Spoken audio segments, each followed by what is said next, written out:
OTB's The Hurling Pod. With Bord Gais Energy. Hurling. It's anyone's game. Welcome along to the Hurling Pod. James Skehill was with us, Paul Murphy, up until about 3 seconds ago. And then James Skehill disappears right in the middle of when we were getting ready for the intro. Now, everyone's going to complain that's watching on the YouTube or on the Facebook because we're in the wrong place. And now all feels right. Skehill, what happened? I pressed the wrong button. Sorry. Jesus. Pressed the wrong button. Don't press the red button. I pressed it. Professional to the end, just like Father Dougal in the cockpit. He's slowly but surely learning things as he goes along. Lads, welcome along to our post-All-Ireland show. Paul Murphy, James Skehill, how are you getting on? Good, lads. How are you doing? Good. How are things? Yeah, well. Doesn't even really need the big G up. But the Cork team of the 40s, the Kilkenny side of the 2000s, they have company now at this stage. Limerick are in that very exclusive club of 4 in a row winners at this stage, outscoring Kilkenny in the second half by 21 points to 1 goal and 6. Perhaps more importantly, and I know James Skehill loves his stats, 21 points from 26 chances in that second half. They won by 9 points in the end, sealing a 5th All-Ireland title in 6 seasons. John Kiely's team also winning by 19 points to 5 after Kilkenny's second goal early in the second half. A performance for the ages, and the only question left is how long can it last? Skehill, I knew you'd like that stat from the start. That's just ridiculous efficiency, isn't it? It's brilliant efficiency. You're right. And like we've kind of ran out of words or explanations to kind of describe Limerick because we always say they always have the answer and they do. And like even from a statistics perspective, like I've stopped taking stats on them, because every stat I take is kind of like a repeat of last year's final or the final before. They're all mirrored, right? And the question I'm asking is, how are they so good? Like, how, are they so efficient? How are they so strong? How are they so bloody, just effective? And like, it's all down to their. I know, because it's a popular topic, right, to talk about Kinnerk and Keely, these people, but I don't think people actually really dive into it enough as to how this team must prepare. Because I'm looking at it and thinking to myself, there's 3 ways you kind of, I suppose, you penetrate a team. You can go over them, you can go around them, or you can go through them. That's it. You can know the way you can do it. And Limerick can do all 3, and they can do, and they're the best at all 3. And that's what I can't fathom, is like how they prepare to such a level and such a, I suppose, a high level that teams can't replicate it. Like, because teams have tried to go toe to toe with them, and they've tried to go around them, tried to go through them, but they just can't. It's unsustainable. And like, I was watching the Sunday game last night, and I think it was, I could be correct or not, I think it was Don Logue who said he's interested. He can't wait to see what team comes up with, with a game plan or a system to take down Limerick. And I can't see how any team is going to develop a game plan to get around Limerick, because they seem, as I said, they have all the answers. And like, it's actually frightening, because it's where they're going to go from here. And everyone talked next year. I really like backing really good teams. I like seeing history being made. I would love to see the 5-0 being made, honestly, just because I think excellence is very, very hard to obtain. They're going for something next year that hasn't been done. There's a reason it hasn't been done. It's because it's so fucking hard. You know what I mean? So like, that's why I'd like to see teams go at it and obtain their own history. So like I said, I've ran out of things to say about Limerick, but I'm more really assessing how they're getting there and like how they're sustaining the excellence. And I think it's all back to the training ground. Really, I think it is. I think this group has been molded. We'll talk about generational players, and that's fine. It's easy to say that, right? But this group of players has been molded, and I think good coaches make good players, and not the other way around. So like, I just think what Kinnerk has done with this team and Keely is just absolutely phenomenal. Because you had to wonder, Murph, when we got half an hour into that game, Limerick have scored just 5 points. Kilkenny are probably playing as well as they possibly can play. Have got themselves into a decent position, 5 or 6 points up at that stage, and you're wondering whether they can take a lead into half-time.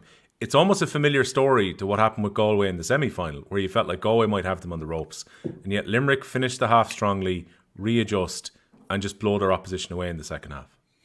Yeah, 3 points up at half-time. I was just kind of hoping it wouldn't be the 1 point, because the 1 point would be just that bit more deflating than the 3 for all of Kilkenny's hard work. But I was with Neil McManus and Kieran Carey at the game, and we were just chatting away about, where do we think Kilkenny were at half-time. And I was just going, I was like, it still feels like this game is a draw, because 3 points is nothing in hurling. I know it's a bit of a cliche, but it is nothing. Against Limerick, it's absolutely nothing, And once Paddy Deegan's goal went in, I actually turned to Kieran Carey and I said, my one concern is that could steal the minds now of Limerick and they could kick off. And like, it wasn't, wasn't that I was unreal at predicting, because I've made a lot of mistakes this year, but the fact that they just wiped out Kilkenny's lead then straight away with points, and like very quickly did it. It's like the pace changed in the game. It was very noticeable, and I just said, okay, here we go now. And then just there was a stage, and even Derek Ling said it afterwards, once they got a run on Kilkenny, you just felt it going, it disappearing. And the thing was, from a Kilkenny point of view, you can kind of make your peace with it, because I was looking at the Kilkenny lads going, they're trying as hard as they possibly can. They're making all the right calls. They're trying to make the right calls. They're just being bet by a better team here. Like, that's just what's happening. So it was just remarkable stuff. And really, after Paddy Deegan's goal, they just upped everything. I mean, the whole work rate. And it didn't relent until the final whistle. And that's where they really showed, whatever about anything else that's happened during the year. For me, those 19 points they scored after that was just where it went, right, this is a different level what you're dealing with. It was just incredible. I rewatched the match today, Skehill, and I kind of came away from it when you watch it live and you see the fantastic scores that Peter Casey scored, and you're kind of thinking, this is just incredible. Everything he's hitting is going over, and you can totally understand how he gets man the match. Then I kind of rewatched it without the emotion at lunchtime today, and you just see what an influence Keane Lynch had on that game. The amount of times that he got on ball, the way he was linking up the attack and setting up everything for the forwards as well. This is kind of the performance we were almost expecting from Keane Lynch all year. I think he should have been man the match, to be honest. Yeah, like I think, no, I'm not trying to discount Peter Casey man the match. Like you could pick a multitude of players for that award yesterday, but I suppose a lot of he got a couple of points when the game was effectively gone from Kilkenny. It was kind of, what was the phrase I'd use? It was champagne stuff. You know what I mean? It was champagne hurling, basically. Like the one from the sidelines, absolutely outrageous. In particular. Brilliant. No, I'm telling you, they're absolutely brilliant, and they're individual moments of class. No two ways about that. But I'm looking at the first half, and I actually tweeted at halftime about Keane Lynch. I'm saying this guy is having a stormer. Like up to, I don't know how it was, 30 minutes, only the Patrick's Well boys had scored. And Keane Lynch had a hand in a lot of things. He was setting up things. Like do you notice that he never runs straight? Like, I mean, it's gas watching him. He's never running, a support line. He's always running perpendicular. He's giving himself such angles to create openings. Like, and the thing about him is, like, he's, what would you call it? Like, I suppose his close contact release skills are unbelievable. I've never seen anything like it with Keane Lynch, And the same with him and Morrissey. I don't know. Limerick as a whole, their close contact release skills, they get in, get the ball, and they get it out before you get wrapped up. It's absolutely phenomenal. But in the first half, Keane Lynch was kind of, I won't say he was leading the cause, but he was certainly the front runner, and he was kind of dragging Limerick back. And that last 4 or 5 minutes in the first half, like, he was scoring and assisting, And in the second half, it was a continuation of the same. So for me, man of the match was Keane Lynch. But like that, you could talk to someone else different and say it was Jimmy Burns.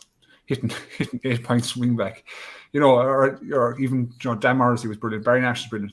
There's a multitude of players you could pick for different reasons, but like Lynch was definitely back to his best. He saved his best for last, and I think it's probably the most. I'd imagine it was an extremely satisfying year for him on a personal level, considering what he's gone through over the last 12 months specifically with injuries and whatnot in form. So yeah, look, it was a huge ending to a huge player for Limerick, and fair play to him. That's it, Murph. We kind of expected some of those big players were going to stand up, and again, when you see Lynch in that type of form, as a Kilkenny man, you're not going to enjoy watching it, but as a neutral, you can't help but appreciate the skills the guy's got. Oh yeah, absolutely. But look, even as a Kilkenny man, you can just sit back and look and go, it's just incredible. And I thought there was one passage of play where I just thought, two players passing by each other, Owen Cody and himself. Owen Cody actually did a hand pass, a dummy hand pass, and it was Keane Lynch who was giving it to. But in the moment, I was just looking at it going, like, there's two players that seem to play a samba type of hurling, if that's what you want to call it. Like, they're very expressive in how they play. But I was admiring Keane Lynch in the first half, even though you're hoping Kilkenny win. You can still sit back and look at him going, what he's doing, exactly like Skehill is saying there. He was just running lines and reading what was in front of him, changing the direction of his run if he needed. Popping a pass, like popping it off the hurl, popping a hand pass, short stick pass, whatever it is. Yeah. And his movement is just so good. And we reference so many things about this Limerick team to say they've brought it to a new level. But Keane Lynch individually as a player has brought, what would you say? It's like you have to go to another sport to kind of look at the Iniesta type plays, in that he just sits in this pocket, reads the game, doesn't stick to one script. He just kind of moves around and sees what's happening. But without him there, you wonder, how well does it click? Like, it still clicks without them. We saw last year they won the All-Ireland final, but you'd nearly look back at last year's All-Ireland final and say, well, if Keane Lynch was there, you know, you'd have to say they would have won by 5 or 6 points in the end, not 2 points, you know. So it is just remarkable. And look, even as a Kilkenny man, like, you have to just sit back and go, look, it's just an incredible performance out of them. And you know what? I mean, it's unfortunate Declan Hannon wasn't there yesterday, but I suppose incredibly just that at some stage Keane Lynch got to lift Liam McCarthy as well. Because who's to say what happens over the next few years in terms of captains and different things? But you know, it was very justified that he got to lift it, and made a great speech also after the game. A very good point made by Robert Hartigan here. The character and will to win of these Limerick players is immense. They'd everything thrown at them this year and stood up to it. And you take the injuries with Sean Finn and Declan Hannon into account, and I saw a few people making the argument yesterday. It's probably been since the final against Cork in 21 that they've actually had a full, what will be their first 15 to pick from, where they haven't had someone out injured at some point. But he also says big thank you to Tip for blowing it against Waterford. And that's the thing, Skehill. There is a sliding doors moment in this year. Like, Limerick were up against it. I don't agree with Darragh Donovan's comments where he said that people were writing them off going into that Cork game. But the reality is that things fell nicely in the last round of Munster. They got them into a Munster final, and they just kind of kicked on from there. But the element of danger was there. Limerick could have been knocked out of the championship early this year. Absolutely, yeah. Sure, like Munster's a pot of hatred down there. Like, you know, they're all like, I don't think Limerick played their best hurling in Munster, if I'm honest. I think they played the best hurling in Croke Park, which is, I think, kind of obvious. But like, there's, I suppose, when they're the top dog, and when they're kind of winning all around them, a narrative would get created, let's say, amongst the public or amongst opposition fans that they get all the big calls. Like, but in truth, they did get a couple of big calls that could have potentially swayed things in the year. But at the end of the day, they didn't. Do you know what I mean? It didn't happen. And like, I know people would point to the Waterford slippy start and the Tipperary could have gone through, but ultimately everyone's fate was in their own hands. That's the way I look at it. You know, Tipperary could have beaten Waterford and got through. It was all in their own hands. So it was in nobody's control but themselves. And they couldn't do it. So it's just like Galway Kilkenny in the last 2 games. It was in our own hands to try and defeat Limerick. We couldn't do it. And ultimately, here are Limerick with the cup again. And, you know, I just think it was very, very similar. You look at Limerick 224, Galway 118, right? So obviously the gap there is 30 points 21, and the same as yesterday, 30 points 215. It just goes to show like that I suppose when Limerick play a team in Croke Park, it's not because the team is, you know, down in tools, you know, losing faith, you know, giving up, etc. It's just that Limerick are that good, lads. They're that good. And when they get into that stadium, they really, really execute. So go back to their 4 finals in the last 4 years, where they've had Kilkenny. Last year was a much tighter affair, the Waterford and Cork. Like, they've basically demolished 3 out of the 4 teams in 3 out of the 4 finals. So, like, it's, again, I feel like 12 months ago we had the same conversation. We had the same conversation of how good Limerick are. But it was a slippery slope. And come here, the run will come to an end someday. Someday it'll come to an end. But, and here's me like saying that I hope to do the 5 in a row. As a Galway man, I hope we stop them. But I say I'm in favour, let's say, of history being made. And I suppose either history is going to get made one way, they're going to get beaten, or they're going to do the 5 in a row. So that remains to be seen. Like, Murph, I think we put 3 performances where you really go, wow, with this Limerick team. Like, the kind of seminal performances when we look back, if you're doing the DVD, you'd have the comeback in the Munster final 21 against Tipperary, that second half. The way they blew Cork away, I think, in the first half in the All-Ireland final of that year, and probably the second half against Kilkenny yesterday. Like, they're the 3 that really make you go, they absolutely blitz the opposition, and that's hurling probably played as well as we've ever seen by any team. Yeah, absolutely. And yeah, yesterday, even given the conditions, how well they played, and once they got into the groove, like the points that were going over, majority from the sideline. You think of Cathal O'Neill's point over at sideline, Gillane popping that ball over, Peter Casey. Like, there were incredible scores. I think of Diarmuid Burns back near his own 40. Brilliant scores. And like the one that kind of initiated was Gearóid Hegarty's one. It was just after, let's say, that contention 65. Ball lands out to him. Gearóid Hegarty puts it over the bar, and I felt the atmosphere changing in the stadium just through the Limerick fans, because it was out to 3 points now, and you felt, okay, this is picking up. And really, once the momentum got going there, they were just out of sight. But absolutely, I think this performance yesterday, though, like, as impressive as the one against Tipperary and Páirc Uí Chaoimh was, I just thought that yesterday was brought to a new level again, because it was All-Ireland final day against a Kilkenny team that had thrown a lot at them. I mean, you go back to, again, the first half performance against Cork, brilliant, but we look at Cork that day, and Cork were zonal marking players like Hegarty again, roamed through just for a goal. You could point holes at Cork there, but I just thought yesterday was picking it up even another notch again. Because like I said, from Kilkenny point of view, you're looking at our lads going, you know, they're dying in their boots there, but they just can't do any more because these lads are just relentless. And there's another passage of play. I can't think who finished it off. I think for a second now, maybe it was Cathal O'Neill, and I'm not sure, but the passage of play there maybe 10 minutes ago, and they worked the ball out through hand passes, and it was literally popping the ball through hand passes, worked it up the side. I'm nearly sure it was Cathal O'Neill was just on and popped it over the bar, but they just did things that I just said, like, I mean, like Skehill was saying, how do you defend against it? How do you play against it? I mean, it's in their hands. It's not in the other team's hands. It's completely in theirs. So, like three incredible performances that you marked out there, Will. But I just think yesterday's was above all them. Is there no sense of frustration, though, Murph, about the way that Kilkenny faded in the game? Because I think it's 2 scores from play in the last 20-odd minutes. So, like, they really did fade out in their own steam, but also they struggled to stem Limerick, who were running off 5 points in a row, 5 points in a row. I think 10 points to 1 was the sequence they had after the second goal. We always talk about, you know, being able to reset, maybe being able to spoil and stop a team. Was there any frustration about the fact that Kilkenny weren't able to stem that flow? Frustration...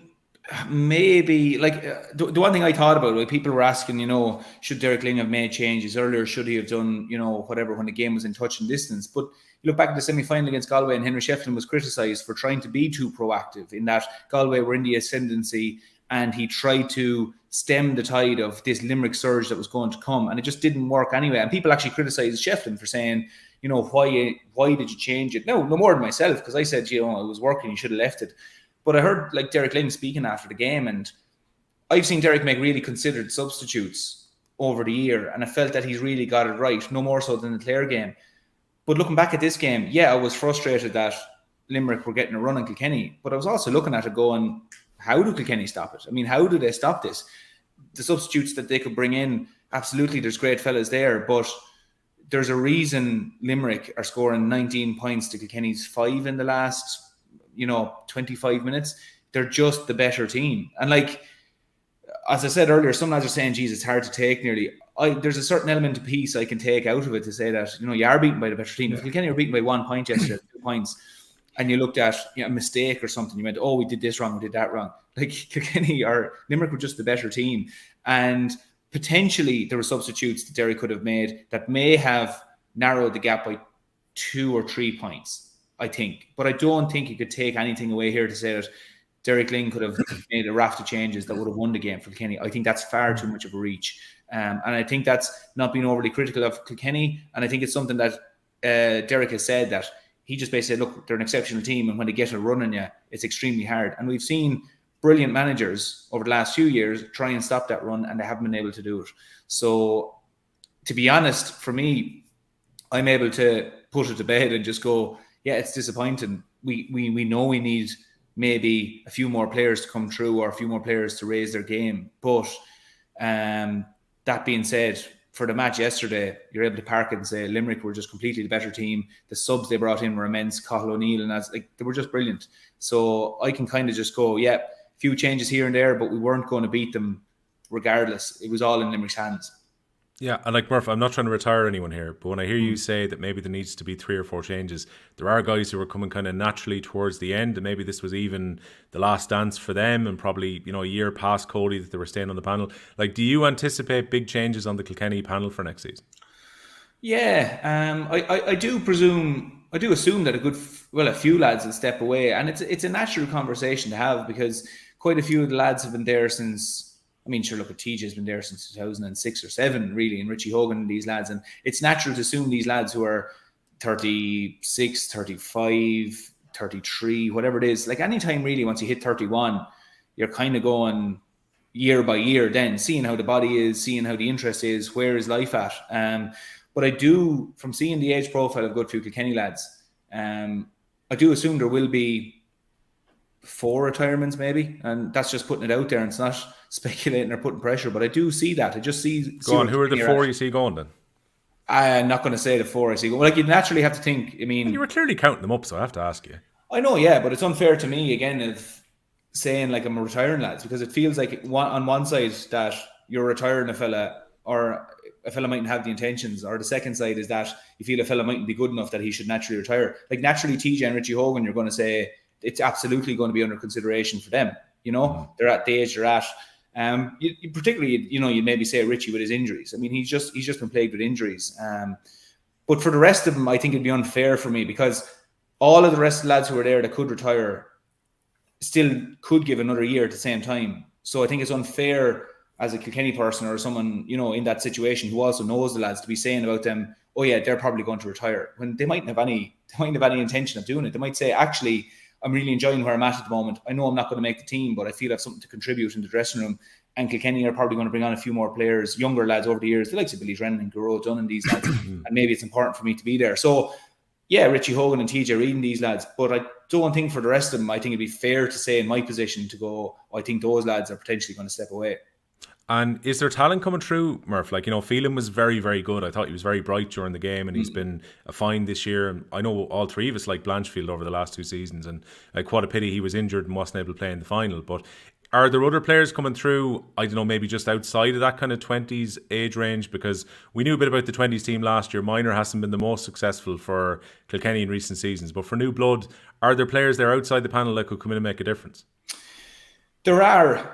There certainly are players outside the panel, but to say that there's going to be players that are going to come in and immediately be ready for Kilkenny senior hurling, inter-county senior hurling, I think is a bit of a stretch. There are definitely players there that are showing signs, and that Derek is the right fella, having an understanding of the underage hurl and the under 20s. Derek does have his finger on the pulse of that, but I think it'd be inaccurate to say that for the lads that he could potentially lose, that there's lads suitable replacements to come in and pick up where it left off. I don't think that's a fair statement, but there are. Realistically, any year, if you were taking, I was down at Limerick Supporters Club event during the week there, and they were saying what minor team was it where they took 13 off it, which is unheard of. Any inter-county setup, if you take, let's say, disregard minor, you're really looking at your 20s. If you take 4 or 5 lads in from an under 20 group, that's serious going. Kilkenny have taken the likes of Billy Drennan, Garrod Dunn, Timmy Clifford, and these lads in. Those lads look strong, they look potential, but at the same time, we saw Billy Drennan hurling at the start of the year, and maybe just the step up into the championship level was just a year or 2 off for him. So Kilkenny do have lads to come in, but look, we've seen by the success over the last few years as well that, Kilkenny needs to also maybe just step up at the underage level in terms of competing. We're competing well, but maybe not as well as other counties in terms of their strength conditioning. They're competing for All-Ireland's consistency as well. So look, there's certainly players to come in, but I think there'll be a year or 2 of blooding, maybe even 3 years of blooding before we'll really see those players seriously step into the fray. James Coughlin making the point there. I agree with Murphy about changing. Definitely TJ to stay for at least 1 more year for transition. It was one of those days as well. We talked about it at the live show on Thursday, Skehill, that there probably wasn't enough for scoring return from the Kilkenny forwards. The game finishes with Dermot Burns as top scorer, a defender on the Limerick team. And again, TJ has to rely on dead balls for his scores. And there wasn't enough contribution across that Kilkenny forward line really on the day, was there? No, it wasn't. And I suppose people have to realise again that I think Limerick are in, is this year 7 with the current management team? They took over in 17. Right? Yeah. So they're a finely tuned machine, let's say. So if one of their players or 2 of the players gets shut down, the other players step up. You know what I mean? Because the team facilitates that. Whereas a lot of other teams like Kilkenny's and Galway's and Cork and Clare, they're not at that level collectively yet. So you're depending on individuals to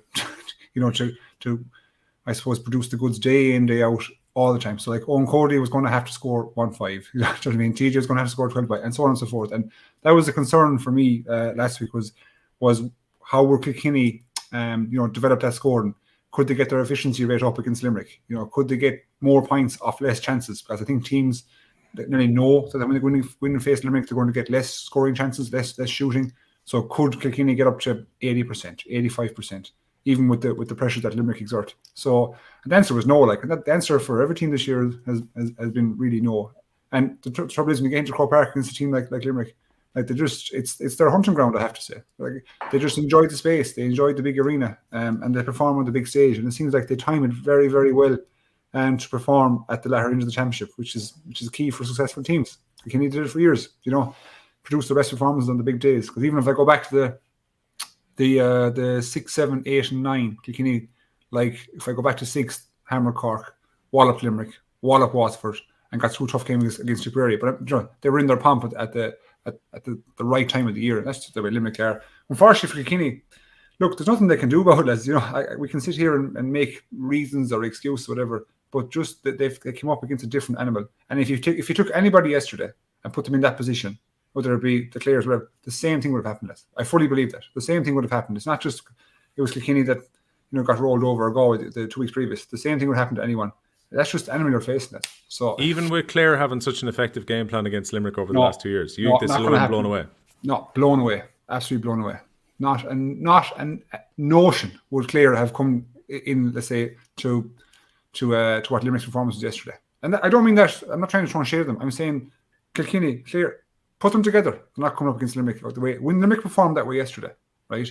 When they truly get in their run and the pump, and they can go down 5 or 6 points and then go up 5 or 6 points, like that is just unreal. There's no team that can do that, Les, for a sustained period. You know what I mean? Like they're purple patches. When they get a purple patch, they make absolute hay. Do you know what I mean? And they make it so hard for teams to come back, and then they close up the games. You know, because they have the answer. I keep saying this. Like if teams defend, you know what I mean, they can go long. You know, they can shoot from long. If teams push up, they can go around you or they go through you because they have the clientele and they have the, they have the clientele and they have the, I suppose, the game model. I keep saying before to just take down every other team. So again, I from a neutral perspective, it was actually when Gillane got his point and whatever minute that was after like a kind of a minute or 2 minutes of a crazy passage. You know what I mean? I was on the edge of my seat saying, this is flipping great stuff. You know what I mean? But when that Gillane pound over, you just said, oh, and then Jared Donovan's point, the tide is just beginning to turn. They're just going to turn up the dial a small bit, and you're wondering, could Kilkenny come back and throw a punch of their own?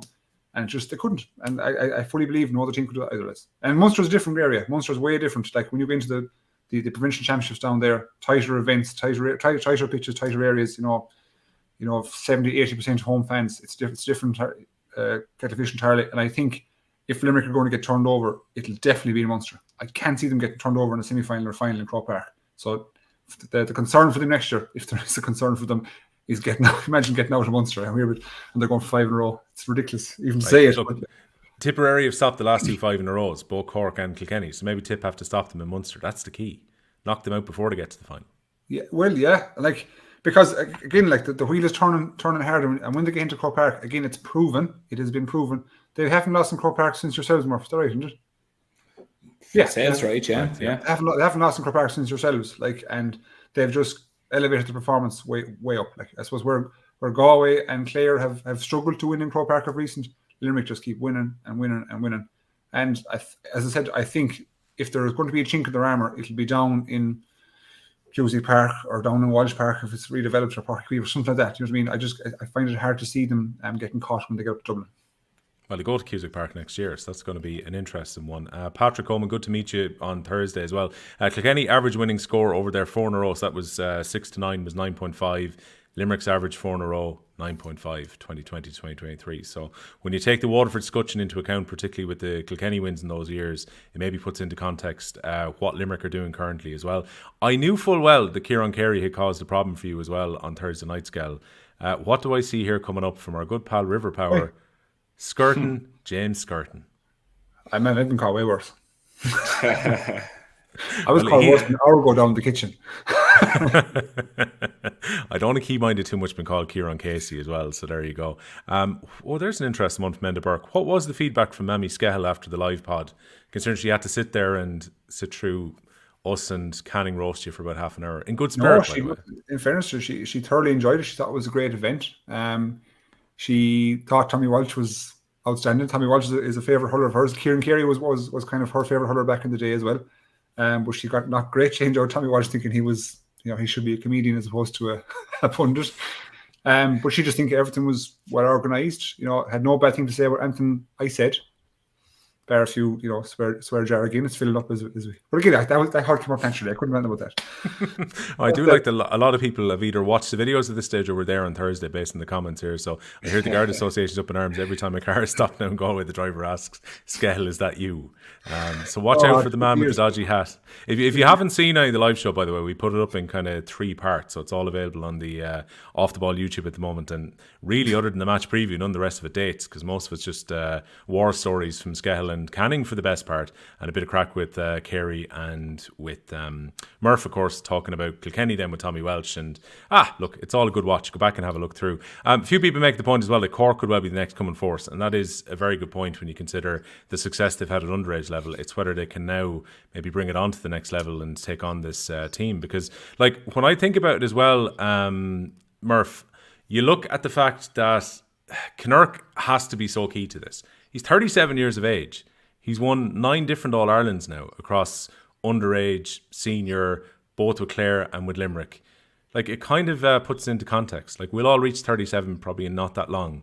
When you consider how much this guy's achieved as a coach, most people start out coaching in their late 30s. Yeah, it's remarkable, and still probably doesn't get the credit he deserves. Like, people often want hurling, and it is like, it could be emotional sport and inspirational sport, and that you play it as you see it, and it's all about skill over everything else. But I think you can see the influence of how he processes the game that's in front of him. Like we heard Keane Lynch talk about all the statisticians and all these different things, and even again, Kieran Carey was saying it yesterday. He said they just go through everything with a fine-tooth comb from what he knows of the setup, that they just go through everything. And it really does seem to be the case, because if you don't go through it with a fine-tooth comb, there leaves elements for holes, cracks in the foundations and different things, but you just don't see the cracks there. You can't see any holes, and they hit their targets and stuff. And I don't know whether it was a coincidence or what, that it was the last score, but they celebrated the 30th point. But it seems to be like that's the target, that we hit that right on 73 minutes. We said what we were going to do. And at all times with this team, and I think it is down to, obviously, of course, Kiely as well, but I mean, I do think John Kiely gets the credit. Kinnerk seems to know what a team is going to throw at them and how to adapt to it. And that really, when you look at teams down through the years, has really been teams undoing most of the time. It's just that a team comes with a plan that they're not ready for, and how do they adapt? Kinnerk just seems to know. And it very much seems to be a game plan that works off Limerick focusing on themselves. Granted, we'll take into consideration a few dangerous plans that the opposition might have, but it's all about us. And look, we heard he's Dr. Paul Kinnerk now. Like, he's put in serious hours into this at age 37, and you consider he's at 37, and we saw the array of titles he has, not just with Limerick but with Clare also, and a variety of teams. It's just remarkable. And I didn't actually know he was 37. I mean, just through having heard about him for so many years and how long he feels to be around, you'd be saying that he's a man in his mid-40s. Now, you might say, why does that matter? Well, I'm just thinking down the road, like, where is this going to go? And where is, whatever about Limerick, or I imagine Limerick could be mad to let go of him now, but wherever this goes, like, what will Paul Kinnerk have at the end of it? I mean, he genuinely will be considered, he'll probably be the first man who's not a manager of a team to be considered a legendary coach of the game. Like, we kind of more have iconic managers, your Mick O'Dwyer's or I mean, all these ads. He seems to be the first man ever now who's going to be an iconic coach. And I think it's opening up, it is opening up a brand new layer to the whole thing. Like, I mean, go back to Skehill talking with the NFL and different things. Paul Kinnerk has just opened a new chapter, I think, in the whole thing. And he will be like the person that they look back at and go, this fella changed the game. And it is remarkable. And, I genuinely do believe that he doesn't still get the credit. I think you can give him all the credit, but he still just does not get the credit he deserves for what he's after doing with this Limerick team. And again, that's not to take away from John Kiely. I'm so impressed with everything I hear about Paul Kinnerk. And I don't know the fella. I'm so impressed with everything I hear about him. Yeah. I mean, I would think at this stage, Skehill, Clare would be sick to let him go. Oh, Jesus. Or don't even. Jesus. Well, I think anybody that had him at this stage is looking back. I mean, presumably with loads of teams and, Well, you think about the potential that Clare had in 2013, though. This isn't a dig, by the way. I'm just saying, I think they were well set to be a successful team for a long period of time. And to watch what Kinnerk has achieved in the last 7 years in Limerick must be a killer. Yeah, it wasn't. Again, I could have my facts wrong here now, but I think off memory, wasn't he involved with Clare at under 21 level, winning with them as well? Won All-Ireland under 21, yeah. So, he would have had, I use the word tentatively, moulded a group or a crop of underage players that could have transformed into senior. They did, don't get me wrong, they won the Ireland, transformed into senior, and then stayed there and reached a phase of longevity with them, And I'd say if you're from Clare or if you were a player back then, you're probably looking at it, let's say, as opportunities missed, because they, again, and I said here on the pod that I've spoken to a couple of Clare players who have spoken about Kinnerk in depth, and told me things about him, etc. And it just sounds like, Jesus, like we're dealing with a Pep Guardiola here. Do you know what I mean? And like, if I was just reading something about, do you remember Rennie Muhlenstein? I can never pronounce his name. Muhlenstein. He was the assistant coach to Alex Ferguson back then, right? Well, there was an article about him where Ferguson called him in, and he said, "Listen, I don't care what you do with your training sessions, but I want you to play with power. I want you to design your sessions with power, pace, unpredictability, and penetration." Something like that. I think it was power, pace. Yeah, it was power, pace, penetration, unpredictability. So he said, "I don't care what you do with your sessions. Make sure every session is tailored towards that." So he did set a principles like, and I just look at Kinnerk and go, "Jesus, that man is definitely every session has a plan." And like, if you, there's actually, remember I said about a book here before, Paul Gannon wrote, "Be the best you can be in sport." Kinnerk has a chapter on that. So today I went back and read it again, just to kind of reiterate what I've been reading about him previously. And everything that Limerick are doing, let's say, looks like it's pure. I know the word is cliche, is process driven. So every session is designed, and I get the sense that they don't work on, touch work or hand passing or in the training sessions. Everything in the training sessions is centered around game model or game plan, and then everything else in the players do in their own time. Do you get me? Mm-hmm. So if you're doing the ball wall, do it in your own time. That's time for yourself. But when you're on the training pitch, it's time for the collective. And I just get the sense that's what they're doing the whole time. Whereas some groups, you even Patrick Murphy, you do a heap of touch work, you do a heap of hand passing, a heap of whatever. But I'd say that's probably time lost in Kinnerk's mind. Do you know what I mean? He's focusing, he's creating a model in training that the players are adapting to, and it just seems, it's amazing to me. Like, and it's like it's a ground rabbit hole. Like, how far can you go into this whole thing? Like, I was wondering, is he going to stay with Limerick? Is he going to go with the 5-0? Is a professional team going to come in after him? Because I presume whatever. Let's say this guy is a PhD now in small games. Remember that, right? That whatever game or sport or whatever he goes at, that he could adapt his coaching style towards it. Like, so would a big soccer team come from? Would the RFU go from? Like, who knows? He's probably working with them already behind the scenes and we don't know about it. So like, it's just where he's going to go at 37. He's 2 years older than me. Here I am. Like, so like, I understand he had a short playing career because of injury and whatnot, so he's had a time to get into coaching. But like, he's remarkable, and Murphy had a perfect phrase there, an iconic coach. That's what he is like. And I think when people say he's brains behind the operation, that's not doing anyone else an injustice in the Limerick setup. But really and truly, when you're looking at Limerick and the way they play, Kinnerk.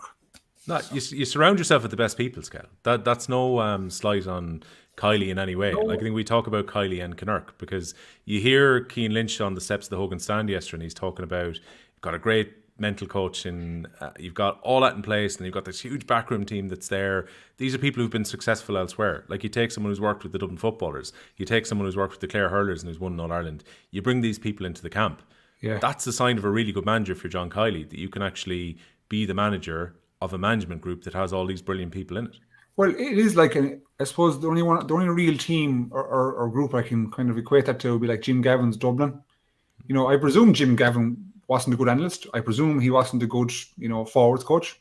I presume he wasn't a good S&C coach. But what he was a very, very good man manager, nearly like a managing director of a big business, and very calm and methodical. And like, even when you look at Kiely and the way he speaks publicly, he's very measured, like, and there's kind of like an emotion to everything he says, and you're looking at him going, yeah, that's what I like Skehill was when he wasn't measured when he went up to lift the cup. I liked that he actually enjoyed it a bit, gave it socks in the interview afterwards as well. You could tell this 4 in a row meant a tremendous amount to him.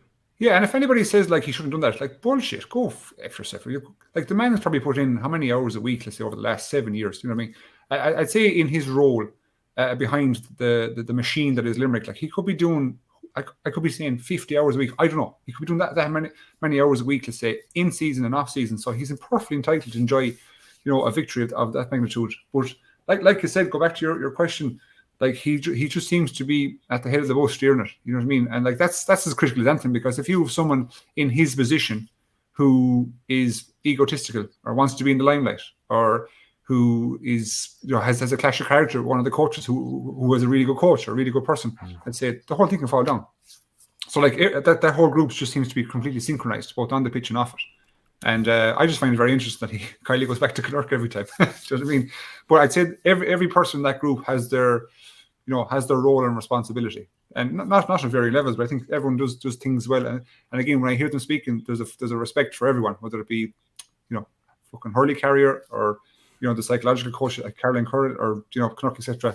There's like There's a. Why are you laughing at there, Murph? Why are you laughing? It was the most needless fuck when you said hurling Ever carrier. of all time. There was no need. Of all the Euros you've put in the swear jar all season, that's the one that was so I unnecessary. just can't. I don't know. Like, and I tried it. I do. We were sat down before the roadshow. Like, I try, Murph. I do. People said, "Listen, pick and choose. We don't mind a few, but like make them important ones." And it went back to that was not an important fuck hurling carrier. That just came out. I don't know. You were talking so passionately about Paul Kinnerk and John Kiely, and then a hurling carrier just got a fuck.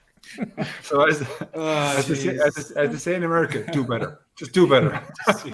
I'll change the tone ever so slightly, Murph, for you on this one, coming in from Liam Lenihan. Because you asked the lads, so I'll put this directly to you, Murph. Why Keane Lynch is able to avoid being man-marked like Tony Kelly? It's not about like anyone else is man-marked. I'm guessing some of this is down to the fact that he's so elusive. And like Skehill was saying earlier, he doesn't really have a set position. He doesn't run in straight lines. I presume he's a very difficult guy to track unless you put a literal man-marker to sit on him. I think as well, and it's Limerick's, which now I've seen Limerick supporters get upset about this, but the system, now I know they don't want you to say system at times, but Limerick's system is so good that for Clare, Tony Kelly kind of has to go. He has to go and follow the man marker, where we saw him following Mikey Butler at times, but then with Keane Lynch, he knows that person that's gone up the pitch will get absorbed by the defence because they'll all track back, like he's moving back, and by not following him, when Limerick turn over the ball, Keane Lynch is then free to move into a position to take the ball. Whereas Tony Kelly has followed his man, which we saw in the semi-final, down the pitch, turned them over. And now Tony Kelly is now 100 yards from goal, turning the ball over. Now, granted, Shane O'Donnell's goal was set up by Tony Kelly picking up the ball in that area. But Keane Lynch doesn't have to do that because everybody around him is functioning so highly as part of a group and part of a system. When your person goes, now it doesn't always work. You'll often get shooters there. You saw at the start of the game, Kilkenny were actually able to spread the ball wide. Paddy Deegan popped up with the first score because he went so wide. But over the course of the game, because Limerick sit back, absorb what's being thrown at them, and then move as a unit up the field, popping the ball off, Keane Lynch has the freedom then to sit in that pocket and not very too far out. Like, I mean, he doesn't get dragged. He doesn't have to get dragged, because if you're getting dragged, it means that you're being dictated to, as opposed to you're being proactive in your own game. So Keane Lynch can just fire away there. And if you want to mark him, okay, take a man out of the game. But at the same time, you have Tom Morrissey, Garrod Hegarty and all these boys firing around him. So I just think it's the system and how Limerick are able to set up that Keane Lynch doesn't have to be a man marker chasing back needlessly back to his own 21, because, you know, your Dan Morrissey's, look, your Limerick defence as a whole and your midfield, just track back, cut out that threat and then move forward again. So it goes back to what I was saying about, I think Joe said the other night, the roadshow, it could have been newscastle, that just on a different note, let's say, it's like Declan Hanna being missing from Limerick, in that, of course, it's a big thing, but at the same time, to another team, it'll be devastating. It'll be like Dahi Burke being missing Galway, because Galway's system isn't the equivalent of Limerick's.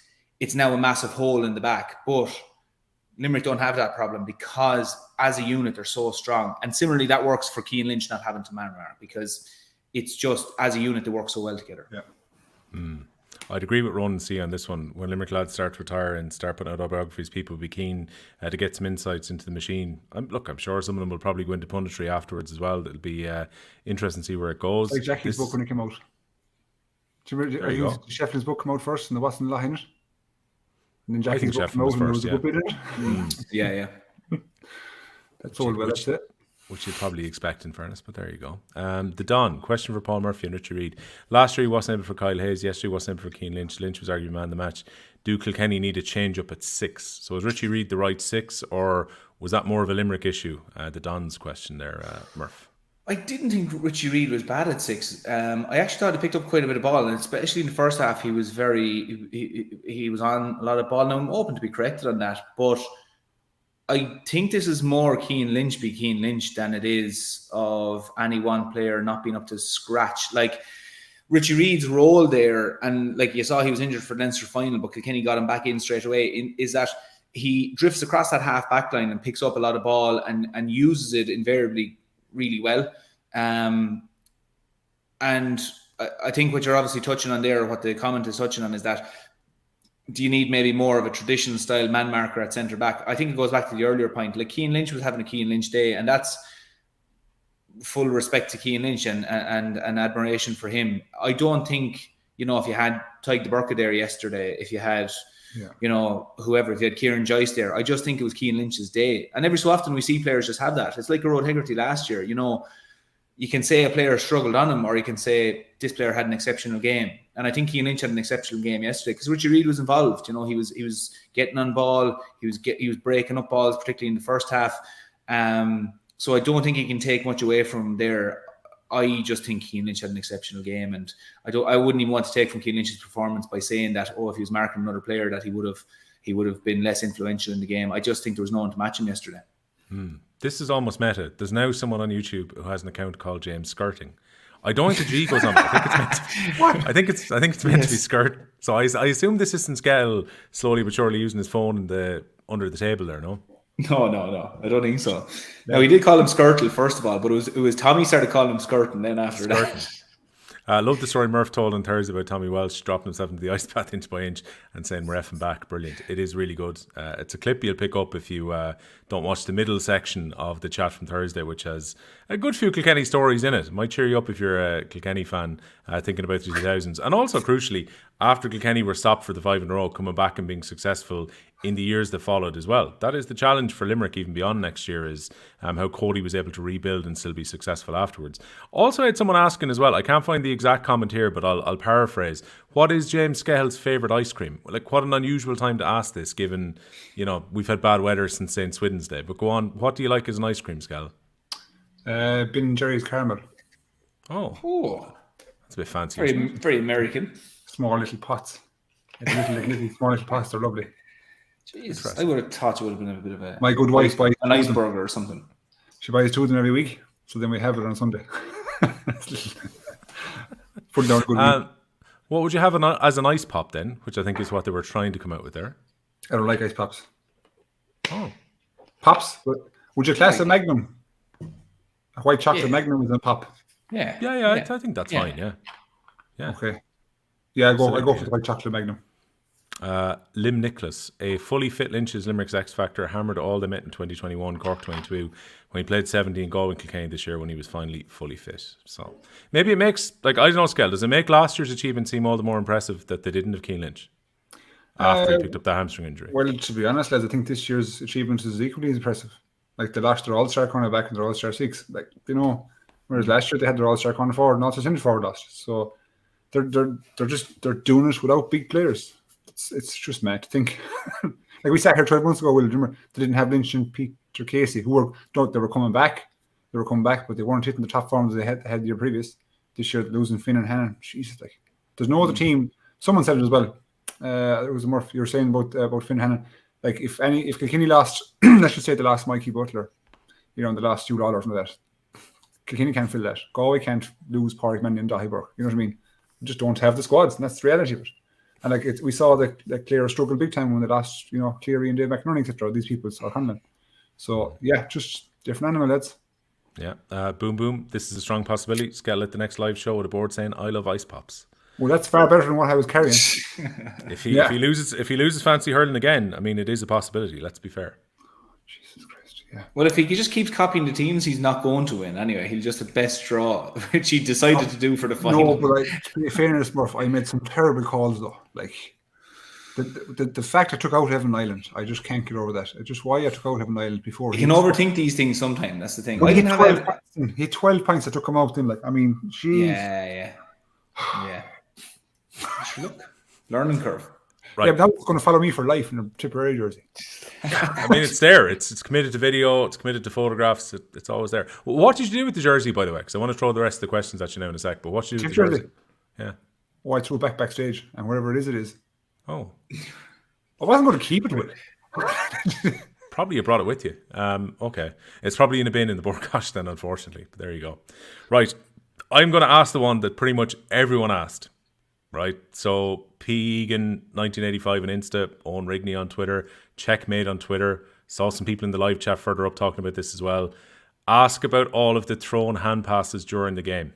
So Murph, you can take this up first because this was thrown primarily at Limerick after the game, and there was a highlight sequence at one point. I don't know if the BBC got the same highlights packages as RT were getting, but there was one where there was 2 or 3 that were very questionable hand passes. There were a few that people highlighted during the game. Was it back as bad as ever yesterday? What was your opinion on throwing hand passes during the game?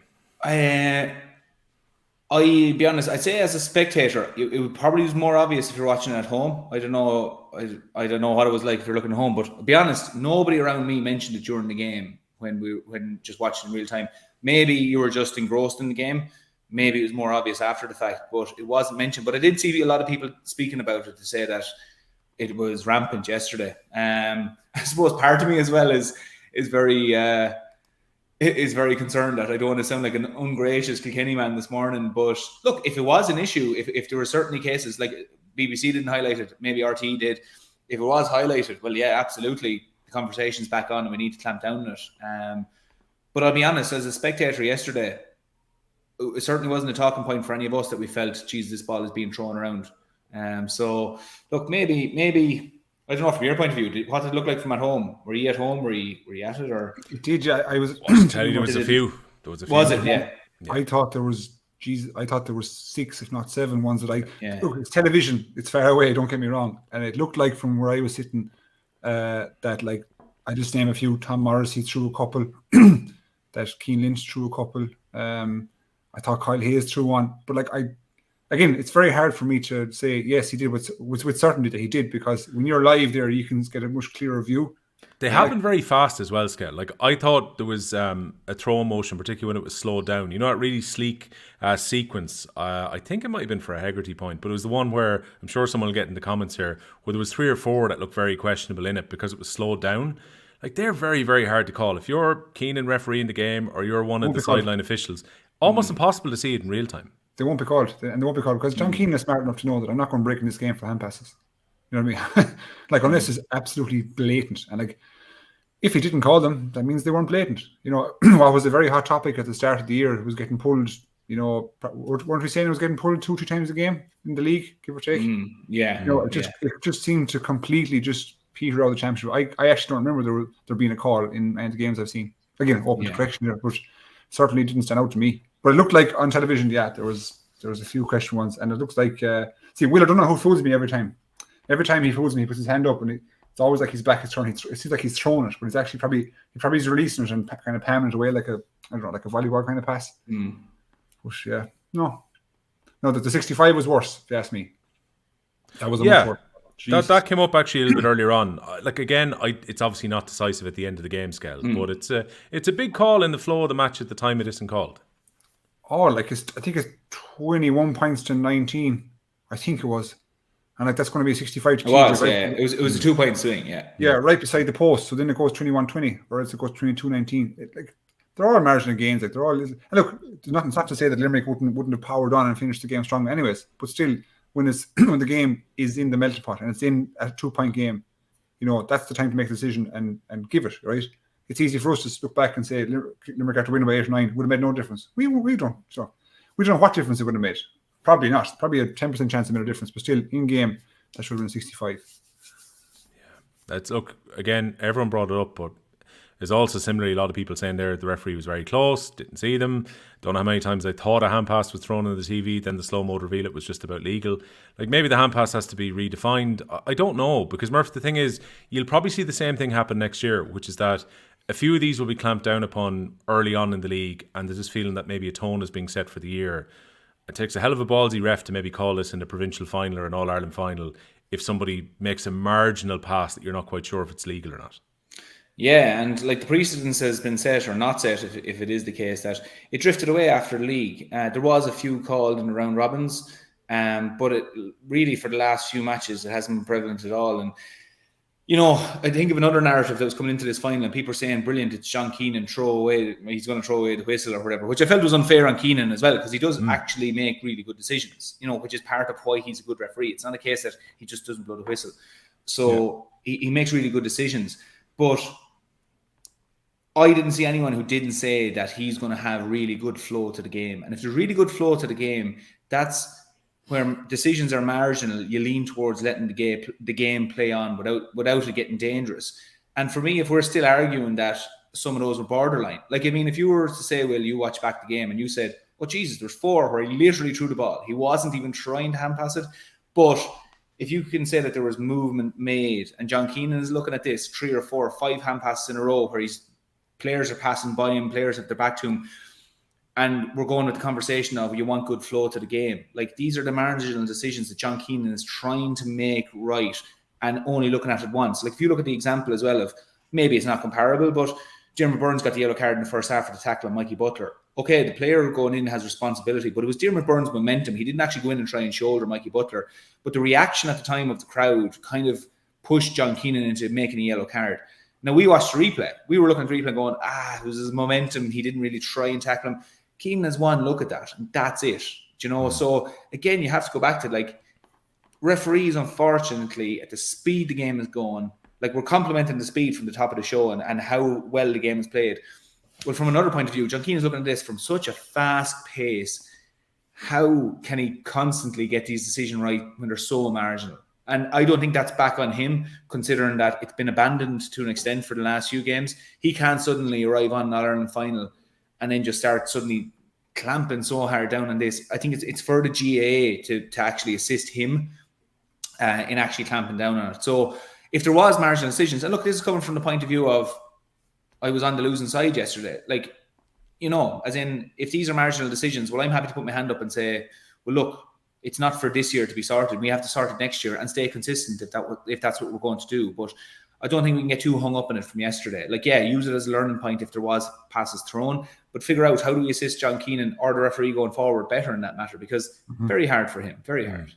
Yeah, like Joe LK20 here, change the rules or accept the exploits of the rule, move on. So that's where we're at with the hand pass. Again, I don't see the hand pass being redefined, but that's something they could potentially look at. I think right now, people are trying to move the ball as quickly as they can, and they're going to do it as close to legal as they possibly can. And again, I feel for a referee who's out there trying to call that. It's very different to us looking at a replay that's been slowed down 2 or 3 times. So we are definitely going to do our teams of the year in a moment, because I know a few people are saying, do you disagree with the Sunday game team of the year? And I think all 3 of us have picked a different 15 as well, which should make for a bit of discussion. You know, there's no way of being more for the same team. No, the famous. I actually hope coming. No, if you agree, I'm going to be very, very disappointed. But just some of the longer messages that come in. There was 3 emails I got in, which I just want to read to you, and maybe we can pick up points in them, or we can just do them as comments. Stephen Kelly says, do the guys think the fact that Limerick were pushed so hard in Munster that they may very well be on the decline? Like Cork and Tipperary could have beaten them, even Waterford pushed them all the way. Clare beat them once and could have in the Munster final, bar a terrible refereeing decision. They're a great side, no doubt about it, but they were very close to being taken out in Munster. I do give a few teams a chance next year and think the Kilkenny having an easy ride apart from the Leinster final didn't help them in the finish of the game. So to pick up Stephen's point there, Murph, do we take this as Limerick in Munster shows a vulnerability, or would you agree with Skehill when he said earlier on that actually no, it's about Limerick finding their way into the season, and actually when Limerick get to Croke Park, that's when they're at their best? Yeah, completely. Like, one of the things that I'd be saying is that each team is only going to peak once, and trying to choose that moment where you're going to peak. And Limerick choose an All-Ireland final and believe that they're also still good enough to go and win a Munster final along the way. Like, if you look where did Tipperary peak at this stage this year, he probably peaked against Clare in the first round of the round robin. And if you look at other teams then as well, you know, Clare probably... Maybe is it fair to say they peaked around beating Limerick, or maybe they peaked just after? But like, genuinely, it is a thing that teams have to consider: is where are we looking to get where we're absolutely, you know, flying it. And if you want to win an All-Ireland, you have to kind of run the risk of, you know, building your performances up so that, right, granted, it mightn't be glamorous in the run into the semi-final or final, but that you're hitting the ground running at that stage. Like, Limerick probably did play with fire to a bit, but they're able to do it because they have such quality in their team that they can kind of go into a round robin and have enough quality to get into the top 3 in Munster, first of all, which is important. Other teams can't necessarily do that, though. So it's a fine balance. That's why Kilkenny and Galway do have the benefit of they don't have so much of a high line to walk there, in that they'll come out of Leinster and then can time their run at an All-Ireland tilt. But Limerick, the bottom line is Limerick is exactly what Skehill was saying earlier, is that if you're going to catch them, it's Munster's where you have to try and catch them. But that's 4 other teams trying to catch them, in that either beating them so they don't get out of Munster, or beating them in the Munster final, which is probably your last time for this Limerick team where you maybe have a credible chance. Because when you get to Croke Park, that suits Limerick. It suits Limerick to be in Croke Park. When they get to All-Ireland semi-final stage, they're getting into their peak then. They're really starting to motor. The All-Ireland final is where they are sprinting through the line. So I'd agree with Skehill in that if you're going to beat them in Munster. I think after that, they have planned everything so that they are hitting their pump come semi-final, final of the All-Ireland. And not to say that they don't care. They do care about winning the Munster. But bottom line, if you put a Lee McCarthy in front of them or Munster Championship, you know which one they're going to pick, and that's all that matters. Good point raised by On The Edge, and one for us to keep an eye out when the third level competitions go back next year. So the freshest hurling next year, they're going to have that hand pass rule where you can only hand pass the ball from the same hand which is holding the ball. So therefore you should have to create a motion that's very clear with the hand pass that you're going to make. I just don't know if it's going to find its way to the league. I think it's very telling that they're using it in the freshers competitions as opposed to elsewhere, but let's see how it goes. It's the other way around there, Will, actually. It's the other way around, is it? It has to be the other hand, doesn't it? The other hand, yeah. I thought it's the other hand. So that's that you... Maybe you won't be able from the one that's holding the ball. You have to use the other hand. So therefore, you're going to make a very clear motion before you hit it. Sorry, I'm moving my two hands here under the table. And you never ever see Limerick. You never see Limerick hand pass the opposite hand. I think what you'd actually see there is that Limerick can pop it off the hurl more than anything. Like look at Gillane's second goal against Galway, the Keane Lynch pass. You know what I mean? How many times you see that done? They never have any air time for the opposite hands. Yeah, so that'd be an interesting rule that came in. Yeah. See. Be interesting. Some people have commented, DG, one of them, about the 65 that Limerick should have had in 2019 to draw the game. Only for that, it could have been 6 in a row. So they got their 65 back yesterday, the grand. They're all right. There you go. Exactly. They have their 4 in a row. Also, a fair point as well brought up here by Ronan C, which is people on TV seem to have more of an issue with the refereeing in the game than those who were at the game, was my feeling in the aftermath. Look, I suppose we're all probably conditioned as well by what we see, the TV commentary, what you may be reading online if you've got Twitter. It's funny how that can change your experience entirely compared to being in the ground. You could leave and go, Jesus, there's actually genuine stuff I didn't see when I was at the ground by comparison. We're very affected by how we see it. Mark Nolan in contact as well. Hi, Will. One for the pod to touch on. 5 All-Irelands out of 6. I'm in the upper Cusack at full time, struck at the moment by how the Limerick support are still here, soaking in the wind, celebrating. So this was a message sent to me as obviously as the cup was being lifted, completely engrossed about the achievements of a fantastic team. It felt that by 2015, we had just taken for granted that Kilkenny, we didn't seem to appreciate what that team were doing then and had done previously. Here we are now 8 years later with 4 final appearances and 4 losses to our name. So it's a Kilkenny supporter who was watching Limerick pick up the cup. Did history just programme us to move swiftly along to the next one? And is it Limerick's famine years that have made them appreciate this more? I wonder about that, Skehill. The fact that it was probably tough enough to be a Limerick supporter for a prolonged period of time. So we were chatting Kieran Carey on and off stage during the week, and he was talking about the 2 All-Irelands he got to and, losing out and kind of feeling maybe that long wait was going to go on and go on and go on, and you're always talking about the team of the 70s, and then they break it, and even though they're on this great run at the moment, it still seems to feel very fresh for Limerick supporters. I just think I'd say amongst the team and the supporters alike, there's probably an appreciation for what's been achieved. There's no arrogance or cockiness coming out of anyone, as far as I can see, publicly anyway. And I just think that they want to continue it, more of same. And it's because when you haven't got one for a while, and more than ourselves, like we've only had 5 in our history. So if I put myself into their position and say we're after getting 3 or 4 in a row, surely you'd savor every second of it, like, and that's what they should be doing. They should be appreciating what the team is doing, because they're trailblazing lads. They're creating history. You know what I mean? And like the likes of what they're doing at the moment might never be seen again in their own county. We might never see Limerick doing 4 in a row in 20 years or whatever. So I just think that they're soaked up at the moment. They're living in the present. They're not thinking about future or past. And that's probably the right way to do it if you're a Limerick supporter.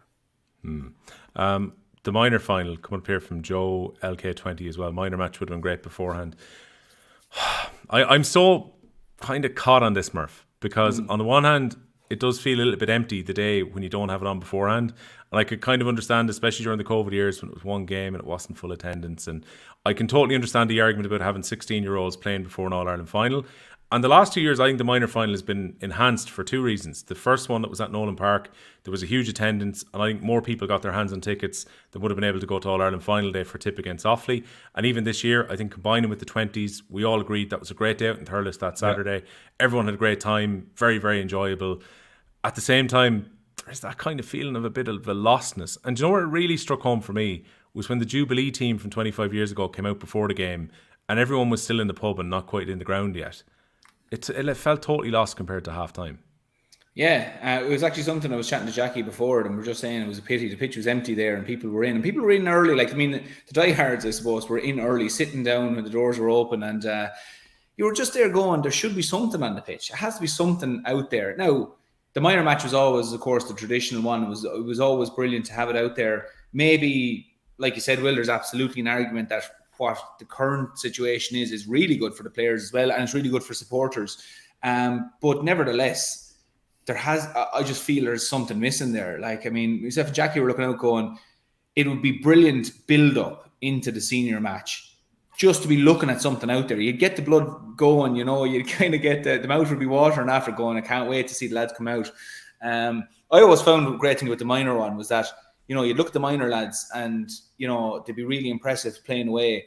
But then when you saw the senior lads come out, there was nearly like a comparison. Do you know what I mean? You could actually see, Jesus, these lads are big. Like, it was almost like you could see now when the game picked up, it's like it almost, I suppose, reset your mind and actually enhanced the senior game to have it there. But exactly like that, a really sorry thing I felt was for the Jubilee team. That's 2 years in a row now after seeing the Jubilee teams come out. And granted, you know, the crowd that was there tried to give them a warm reception, but you just can't in a stadium built for 82,000 people with approximately maybe 30,000 there at the time, really give them a warm reception. I think it's unfair in those teams because, you know, looking at the Offaly team there yesterday, you were there going, like, an incredible team, you know, and you want those players and those teams to get the respect as well. So definitely, I do think there needs to be some sort of game on before it. Be that a minor game, maybe not, another game certainly, but I just think the best preparation for an All-Ireland final is have another game out there. And I think maybe it opens the dialogue for an opportunity for lads who might necessarily get a game in Croke Park, you know, allow them to have a game out there. I think we just want to see something on the pitch before the game, before the All-Ireland final. And maybe it's an opportunity now for the GA to look at that and say, well, look, we have white space here to get somebody else in there. Yeah, Kylie's record insane. 16 out of 17 finals, just insane. What was the one he lost?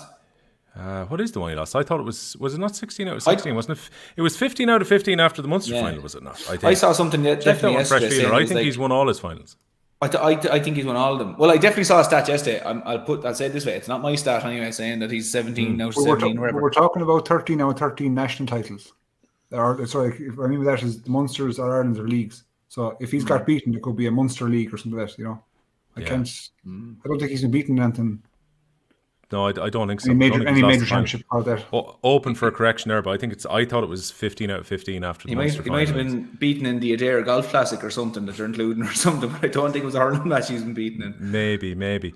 Your old principal came up in my timeline last night as well, Skehill, on this one. John S. saying the treatment of the Jubilee teams is a disgrace. Would love to have seen the Offaly team 25 years on. The one that I think really annoyed some of the Offaly players from yesterday, Michael Bond wasn't allowed on the pitch to take a picture with them. What? Yeah. That's just BS. That's just BS. Like, that's the kind of stuff that will turns people against the GA and kind of silly decisions. What difference does it make? Like, I don't know. Apparently, they had to go over towards the sideline, or they came over towards the corner to get a picture with Michael Bond. That's so Rodney on the pitch. Just, I don't know. It seems like it's just entirely lost though. Like, this used to be half time. I always kind of enjoyed this at half time when the team of 25 years ago would come out. They get a proper reception. I know some people would maybe be gone to the toilet or gone to get a snack or whatever else, but for the best part, most people stay around at half time. You can't really expect people to be in the best part of an hour before the game just to see the Jubilee team. No, you can't. It's a long day as it is, like, you know, and no, you can't. That's remarkable. That's absolutely remarkable stuff. Yeah. Bosco as well, I'd agree. I hope it's real Bosco. Having the minor final on the same day, not making scramble for tickets even harder. It always did. It was always tricky, I think. So yeah, again, that is the difficulty. But more people can go along. Lost a Munster Hurling League game against Cork. There you go. I'm sure he won't mind losing that one. Out. Get rid of him. Is there a possibility for the Joe McDonagh Cup final to go in there? I think there is a possibility for this, because again, I was watching Nicky Brennan was talking on Our Game earlier today, and he's very much feels, and I think the county boards have said as well, they're probably going to unlink the McDonagh Cup from the All-Ireland for next year. So that will leave a bit more wiggle room for the McDonagh to go into a different period. So maybe there's no harm in pushing the McDonagh back a bit. The McDonagh just felt so rushed this year as well. Even if it doesn't go with the All-Ireland final, I think maybe it could push back and go somewhere else. 3 months ago, doesn't it? Yeah, it feels a long time ago. and for some of those counties, they were a long time before their county championships got underway as well. So yeah, why don't we have a think about that? Right, Skehill, I know you've got the notebook ready, and this is going to fire up the comments as well. Your team of the year. Do you want to kick us off first? We'll give you our teams then. Oh God, this is going to cause me hassle. Of course it is. I have mine written in my doc here beside me. So, who's your goalkeeper to start with? Anyway, this is a tricky one, I think. I actually we were all going Murphy 15-1. Huh? You should nearly go reverse. The only man in the country go 15-1. Murphy, you're gassed, right? Murphy, you're gassed. I was going to go top to bottom. So you go back. You call me on it. Shit. Yeah.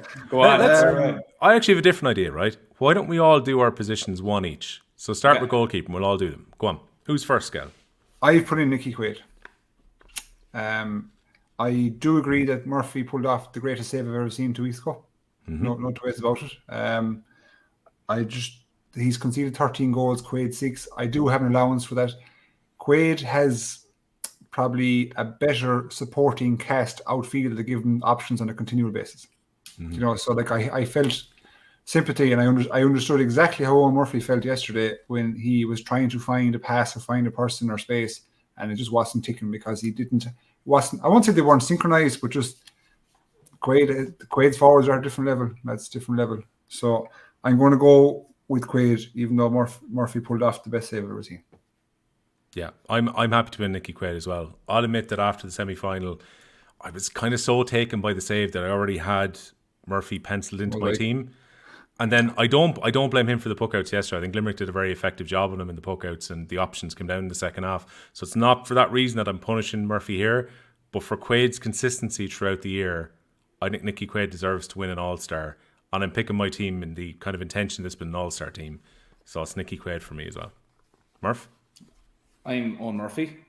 Okay. And from the point of view, I'd like to think it's unbiased, but I know people are saying as well, puck-out strategy. Yeah, brilliant. But it is, like when people are saying it's not all about shot stopping, but it also is about shot stopping. And Conor Mannion's goal, one thing we've talked about all year, hip height. Paddy Deegan's goal, hip height. Now, great shots, absolutely brilliant. But you can't just dismiss it either. Now, Nicky Quaid has has let in 6 goals on Murphy 13. You have to look at defences about that. And that also then, if it goes back to the puck-out strategy, when I looked out the field when Nicky Quaid was pucking, I saw options. And at times yesterday for Murphy, I was going, there's not options here. To be honest with the two boys, it is really splitting hairs, but I don't think he can dismiss shot stopping ability. I look back at the Leinster final also, a ball broke through and Owen Murphy, and I believe it was either Concannon or Conor Whelan. Owen Murphy in a foot race got out, spread himself wide, got down the ball, blocked it up and popped it back out. He's caught 2 or 3 balls over the crossbar as well. Like, there's just been a good few things, and granted 5 of the goals came against Wexford in the last round robin, but in a very fine margin, I just do think that Owen Murphy this year pipped Nicky Quaid. Okay. This is going to become a debate, I think, on the next line, right? P-Well 74, Nash over Butler after yesterday. Butler is a Renault, Nash is a Ferrari, River Power is arguing. I'm afraid not. And where was the other one? Well, you're giving it away here slightly where you're going to pick Barry Nash instead of Mikey Butler, Joe Limerick 20. You're not having Nash at all, Skehill?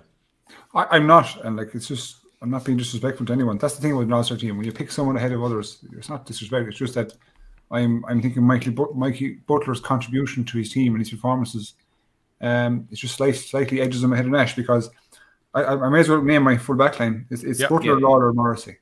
Same. Of those 3, very, very hard to argue with me with anyone of them. Morrissey, outstanding. I could have put Morrissey, genuinely, as I could have put him at 2, 3, 4, 5, 6, 7. You know what I mean? He's equally effective in all those positions. Lawler's been outstanding. He's like the figurehead of that Kilkenny defence, and Butler has just been electric. Like, he's man-marked Tony Kelly. He scored in the Leinster final. You know, I know he went back on Peter Casey yesterday, but like, you have to understand that Peter Casey got the space provided to him by the team.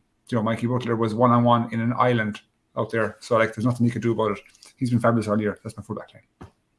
Yeah, there's no argument, I think, with this one. I think it's one of those where Nash is unlucky not to win an All-Star, but similarly, you had that very difficult call for the All-Star committee last year with Finn and Butler, and I think Butler gets in. I think he didn't have a good final, but he's had an excellent year up until that point, so I had him in the team based on that. So, okay, half-backs I think is a little bit more difficult, and I kind of want you to start with 6 on this one, because 6 is where I had to have a bit of a think. For me, Diarmaid Byrnes, Kyle Hayes have put themselves directly into the team. I think that's the way we were thinking pre-final. But who have you picked at 6, Skehill? Dahi Burke. Okay. Do I have to explain myself? No. You'll be accused of bias, but I'll be accused of not holding you to account if I don't ask you why. It's tough because Dahi Burke, I think when you go through all the group stage, and when I say the group stage, I mean the Leinster round robin, quarter-final, semi-final, like I thought he was really effective. Like he had a couple of wides against Limerick, and look, it's easy to look mediocre against Limerick, to be honest, right? Because it looks like you're more of an individual versus the team. But I just thought he was really, really solid. Got up and down the pitch, scored, defended, big high catches like we always see. Again, he's the main guy in the Galway defence, and it's hard to. I just can't put Will O'Donoghue into the back. I just can't. I'm sorry. After the couple of games, and I can't put in John Conlon, to be honest. You know, John Conlon was excellent below in the Munster Championship versus Limerick. I get that the day his brother was getting married, but it just didn't really shine above Dahi Burke in my opinion. So I have him at 6. All right, Murph, where are you going to go? I went with John Conlon, and to be honest, it was between John Conlon and Dahi Burke, because I know, and it's not being, you wouldn't be influenced at all with the Sunday game team.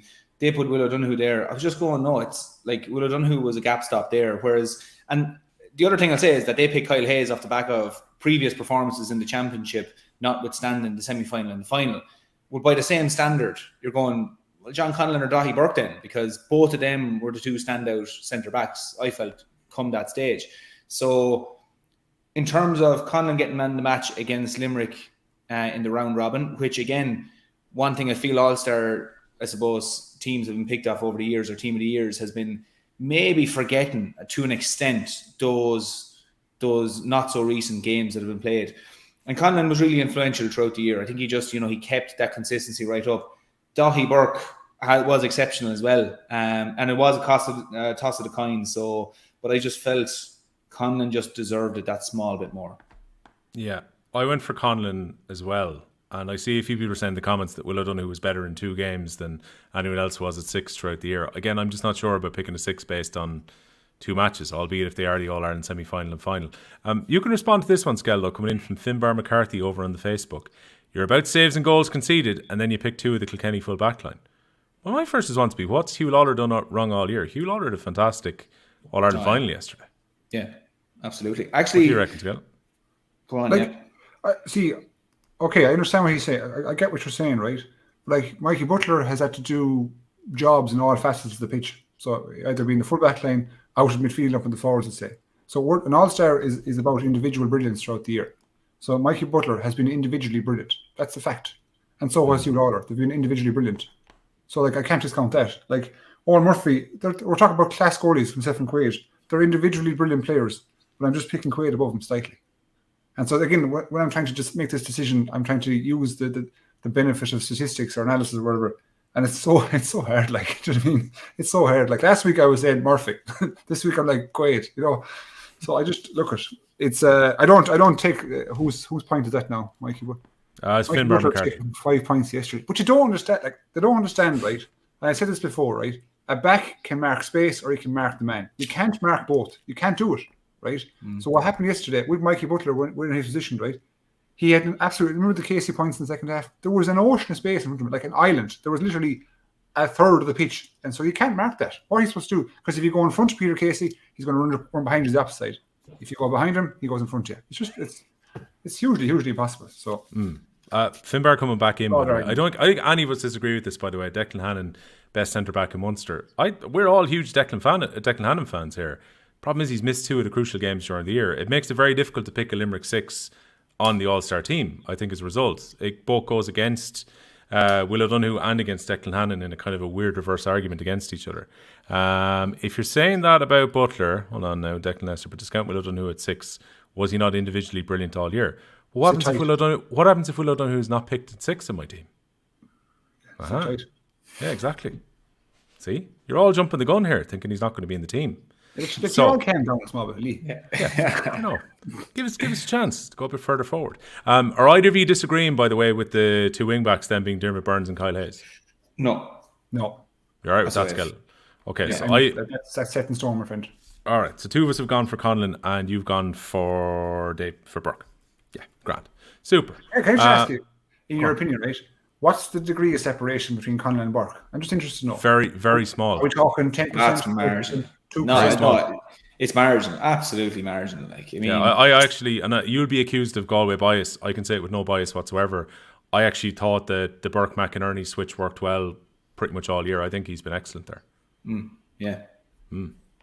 I think if anyone's writing them off, that's the thing I really hate about these kind of discussions is people go, "Oh my God, I can't believe you picked Conlon," or "I can't believe you put Burke there." Yeah. And you're kind of going, these lads have been really good all year. So anyway, right, let's go on to midfield then.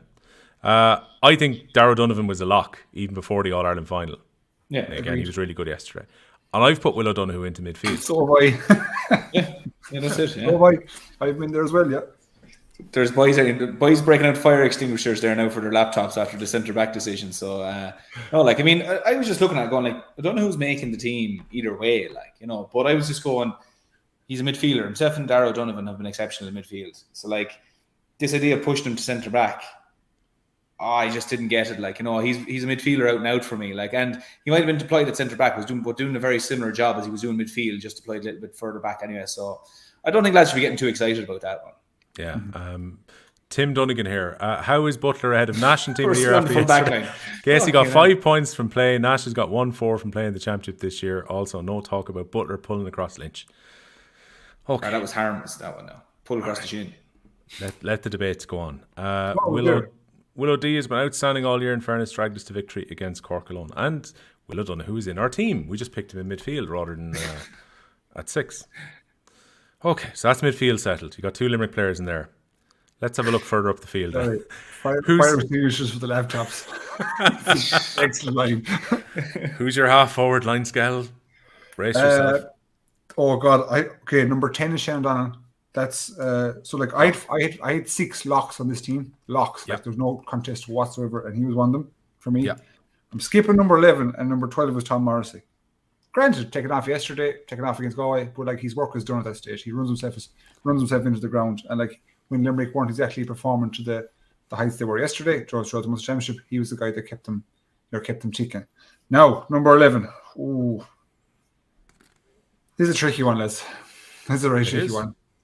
I have TJ Reid and Tony Kelly, and I don't know where to turn. I was going to say you were putting the both in the team there. No, I don't know what to do. Honest to God, I actually can't pick. I can't. Can I just pause for a second and read you an email about Tony Kelly then, while you're thinking? Okay. Because this came in earlier, right? From him? From Quail OD, who says he's emailing on behalf of his Clare-born, Dublin-living 68-year-old father. He says, great win for Limerick, great to catch them booking their place in the history books. Having seen the Sunday game Team of the Year last night, witnessed Jackie Tyrrell's comments, my dad had a question for the boys in the pod. Why is Tony Kelly measured at a much, much higher standard than everyone else? He scored 422 from playing this year's championship in a Munster championship that was as competitive as ever, 538 in total with free 65s and penalties. A point, 4 points, 4 points from play, 13 in total, 2-4, 1-4 from play, 6 points, 4 from play, 3-4 and a point. He was deemed to have not shown up in the semi-final, contributing 1 point from play, despite having 16 possessions, yet Darragh Donovan was man of the match with 13 possessions and 1 point from play in the previous evening. No disrespect to TJ Reid, he is an all-time great, but no score from play in the final yesterday, no score from play in the semi-final versus Clare, and no score from play against Dublin in the round-robin in Leinster. He felt, this is John, terrible comments from Jackie regarding Kelly, but no mention of TK's below-par performance. Fair play to Joe Canning for his observations last night. Maybe some food for thought on the expectations that are on Tony Kelly.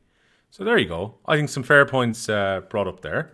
Are we being unfair on Tony Kelly because we hold him to a ridiculous standard and say then he is a quiet semi-final? People argue, Tony Kelly didn't show up. While at the same time, TJ Reid scored 1 point from play in his last 4 All-Ireland finals. Yeah, no, to be honest, all the points there, excellent points. And they're really well made points in fairness. Do we hold him against... We probably do hold him against a higher standard, but I don't hold him against a higher standard when I'm picking this team. I think every day Tony Kelly goes out, if he doesn't score, 10 points or the equivalent of, people will invariably maybe jump at him a small bit. But I don't feel when I was sitting down for this going, I never at any stage did I say, oh, if I'm not picking Tony Kelly, it's because he didn't play to his own standards. I would always feel when I'm looking at a player, it's against the standard of your average intercounty hurler, not of previous performances of that person. I feel that, yeah, absolutely. I mean, scores and play, he was hugely influential at different times. But then something that's quite hard to quantify is influence on the game. That's another thing that's very hard to quantify, and decision-making of players, which make them really strong in a certain position. Like you might look one-dimensionally at, we'll take a different player, for example. You might look at William O'Donoghue and go, well, sure, he doesn't score from play necessarily. Now, this isn't saying obviously what this person's saying, but like you might say, you could pick a few measurables there of Will O'Donoghue to say, well, is he as good a midfielder? But you go, well, the things you can't measure with Will O'Donoghue is tackles. Well, you can measure it, I suppose, but tackles, hooks, blocks, good decisions made in terms of starting off an attack for Limerick and different things. For me, at different times this year, granted, you can look at the final and pigeonhole it to that TJ didn't score from play. But his influence he's been consistently involved in the game throughout for Kilkenny. I mean, you look back, didn't score from play, but then sets up Owen Cody for the goal in the final, is out there being involved, goes in, knows that, okay, well, if I take it on here, there's less of a likelihood of me scoring, pop it off to Owen Cody. Those are still important things to consider when you're considering how a player influences the game. You could also equivalently look at Keane Lynch yesterday, going enormously influential on the game. Peter Casey scored more than him, though. But Keane Lynch held way more ball and set up way more scores. The point he got in the first half at a really important time. These are all things that I think you have to try and quantify them in their own right. Like Tony Kelly got enormous scores during the year, but Shane O'Donnell I felt was more influential than him at times. Ed McCarthy was more influential. You know, Diarmuid Ryan, when you think about playing against Cork, really influential at important times. So when I'm sitting down picking this team, I looked at it going, I felt actually he was the one player I felt maybe we're being hard on him. But at the same time, I went, it's a toss of the coin, and I can't help but go that I feel the influence. I picked TJ, and I can't help but feel that the influence TJ had on the games. Again, and I'd be another player that would say, or another person that would say that, like, free takers and this, that, you know, obviously an easy way to get in the scoreboard. But his machine-like performance in taking the frees, that's another quality that has been really good. Missed one yesterday from the 45, but went out on his own 65 near the sideline, took one, popped it over again, kept Kilkenny in touch. So there's just, you know, in this instance where someone's picking Tony Kelly, I'd make the argument for TJ, but at the same time, I can completely understand why someone would pick Tony Kelly. So I picked TJ, but I appreciate where that email is coming from, that, you know, certain elements would be hard on Tony Kelly to not pick him as well. Like, I mean, Skehill, you may have picked him. Will, you may have picked him. I don't know. Yeah, I don't want to reveal mine just yet because I think there's another kind of one in the mix as well here. But anyway, so Skehill, which way are you going to go, TJ or Tony? Given you're picking one or the other at 11 here. Going to my head job here. Well, kind of, yeah. Well, can I preempt this slightly? Are you putting Tom Morrissey on the other side? Tom Morrissey's at 12. Yeah.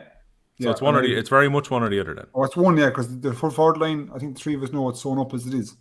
And like Tom Morrissey, for example, not to go back, is another man as well that didn't shoot the lights out this year, but consistently, when Limerick weren't taking over, he was a man taking over. He was great. He was great in the Munster round robin, Murph. Yeah, brilliant. You know, and like if you were to go on score on this, you know, you'd nearly have a completely separate six forwards. But anyway, sorry, go on. Oh, Jesus. I'm sweating. I'm going to pick Tony Kelly. So, you got TJ out? I know, and it sounds ludicrous, right? Because first of all, they're two totally different players, right? And they play in theoretically different positions. I'll explain myself now. So TJ gets through what I would class a lot of donkey work. You know, he's great turnover machine, wins kind of high catches, a lot of highlight stuff. He's a great assister. So what I mean by that is that he gets the ball, 20-yard pass, 30-yard pass. You know, he'll open up a defense. Tony Kelly is very much a highlight merchant. You know, he's all energy, high octane, can show up anywhere, shoot from anywhere, but doesn't assist as well as TJ. So I'm kind of creating the case in my mind. I just think, like, he'd have awful solid championship lads. I was down in Limerick when he scored, I think it was 3-4 against Dublin, like, and he was absolutely electric. Like, you know, everything went through him, and like he was just a bundle of energy, and he had a good Munster championship. Like, don't get me wrong, you'd say Cathal Barrett marked him well against Tipperary. And then Mikey Butler marked him well against Kilkenny, and you'd say, he went hiding, but his standards are so high that, like, we invariably keep holding to that standard. So when we see the best Tony Kelly possible, we're saying, why is he do that every day? So we look at the Munster final last year when he scored flipping 100 points, whatever it was, And we're saying, why is he doing that every day? Every day, every day. And if he doesn't do that, it becomes question marks over his form, which is kind of a ludicrous standards to hold a person to. So, but I still think he was a very, very solid year. He was a huge scoring, obviously from play for a threat for Clare this year. And I think he carried the mantle well. I personally think he needs to adopt his game a bit. I think the all-energy covering every blade of grass mightn't necessarily be the way forward for Tony. Maybe and the reason Shannon Donnan, I think you get more out from him is because he's brilliant one-on-one contested, wins the ball, takes the man on every time. You know what I mean? He's very, very hard to get the ball off. But Tony Kelly seems to be, an open hurler where, someone has to give him the ball or he runs onto it, etc. You know what I mean? It's those kind of balls, 50-50. I don't see him doing it. But that's just for next year. But this year, I think he's a solid championship all around, and I'm picking him at 11. Okay. So that means we're probably going to have a team then. Well, Murph's team will have him in there, but we could well have a team with no TJ Reid and no Keane Lynch. Oh, yeah. Yeah. To be fair, Keane Lynch was injured for so long. That's the only thing held against him. Mine does so. Yeah, I think so. I did wonder about Lynch after the final, and I kind of thought, is he the guy you could kind of just, mulligan in after the final? But it probably would be unfair based over the course of the season. Again, argue away in the comments if they're not going to be in there. Who'd you go for, Will? I got drawn towards putting Tony Kelly in. Oh, yeah. I think I'm going to just put him just ahead of TJ. So my team is looking dangerously like Skehill's, which is worrying because I don't think we're going to disagree on the full forward line here. Full forward line then. Are we going to argue against Conor Whelan, Aaron Gillane, and Owen Cody? Oh, forget about it. Sewn up. Done. Finished. And if they don't put in them three in the full forward line, right, the All-Stars should be caught. And I was going to say a curse. Put to bed. Okay.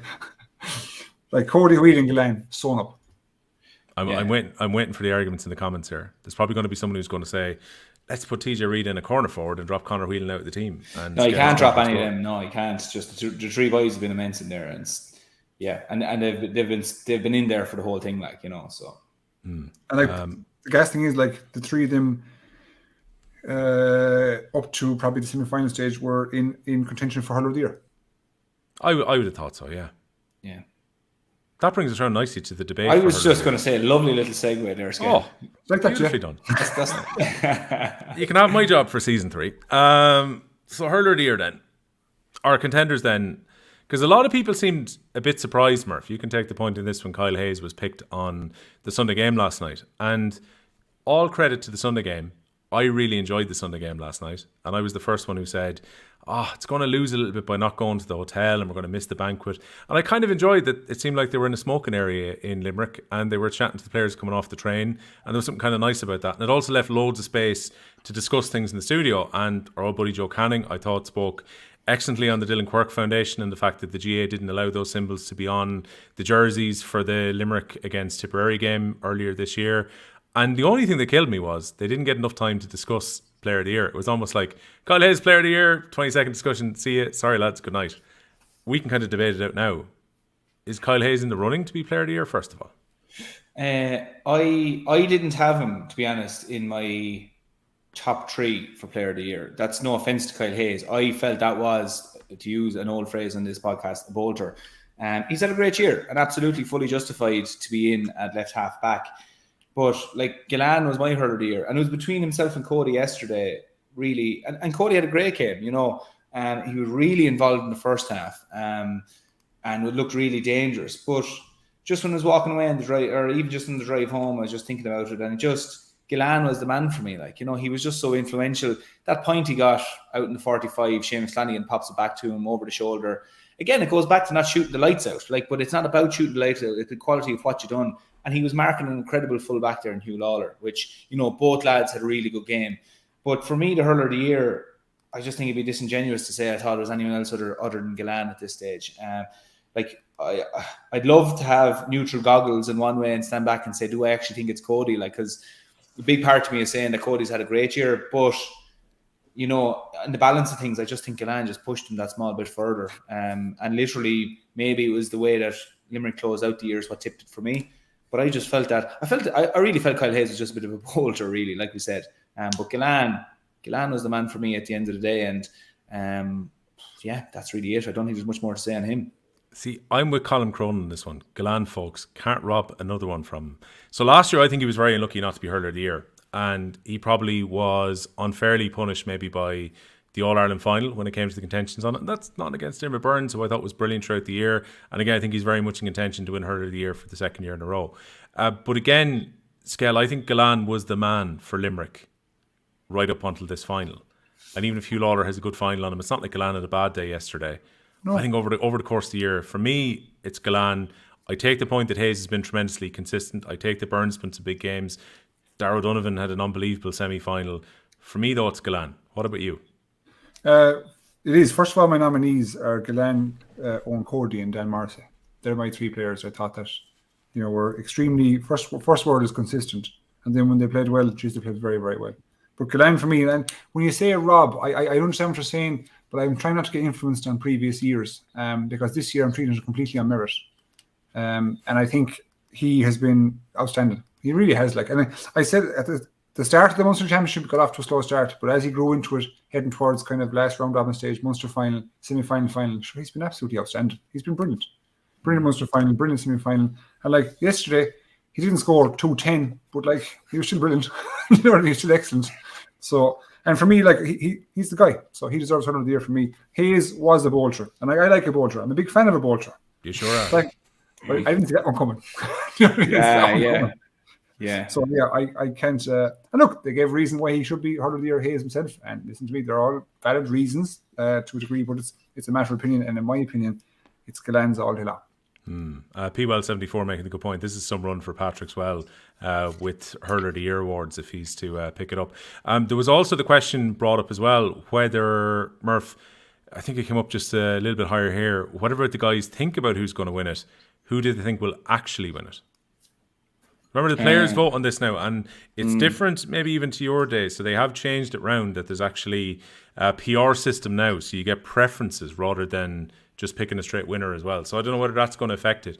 It maybe won't have the impact that it had a few years ago when Andy Moran won the football or say Ozzie Gleeson won the hurling, where maybe he had 2 outstanding candidates from one county and they missed out. Yeah, there has been years, it's funny, where the dust has settled, and I'm trying to think of the examples, but after the final, we'd been hurled in one player, not just because of the final, but maybe saying they're Hurler of the Year. And then because these things take about 6 weeks or so, or, even further, 8 weeks to be picked, I don't know, it's because we cast our mind back to the rest of the year and have a look, and another player kind of comes back into the reckoning, even though no hurling has been played since the All-Ireland final.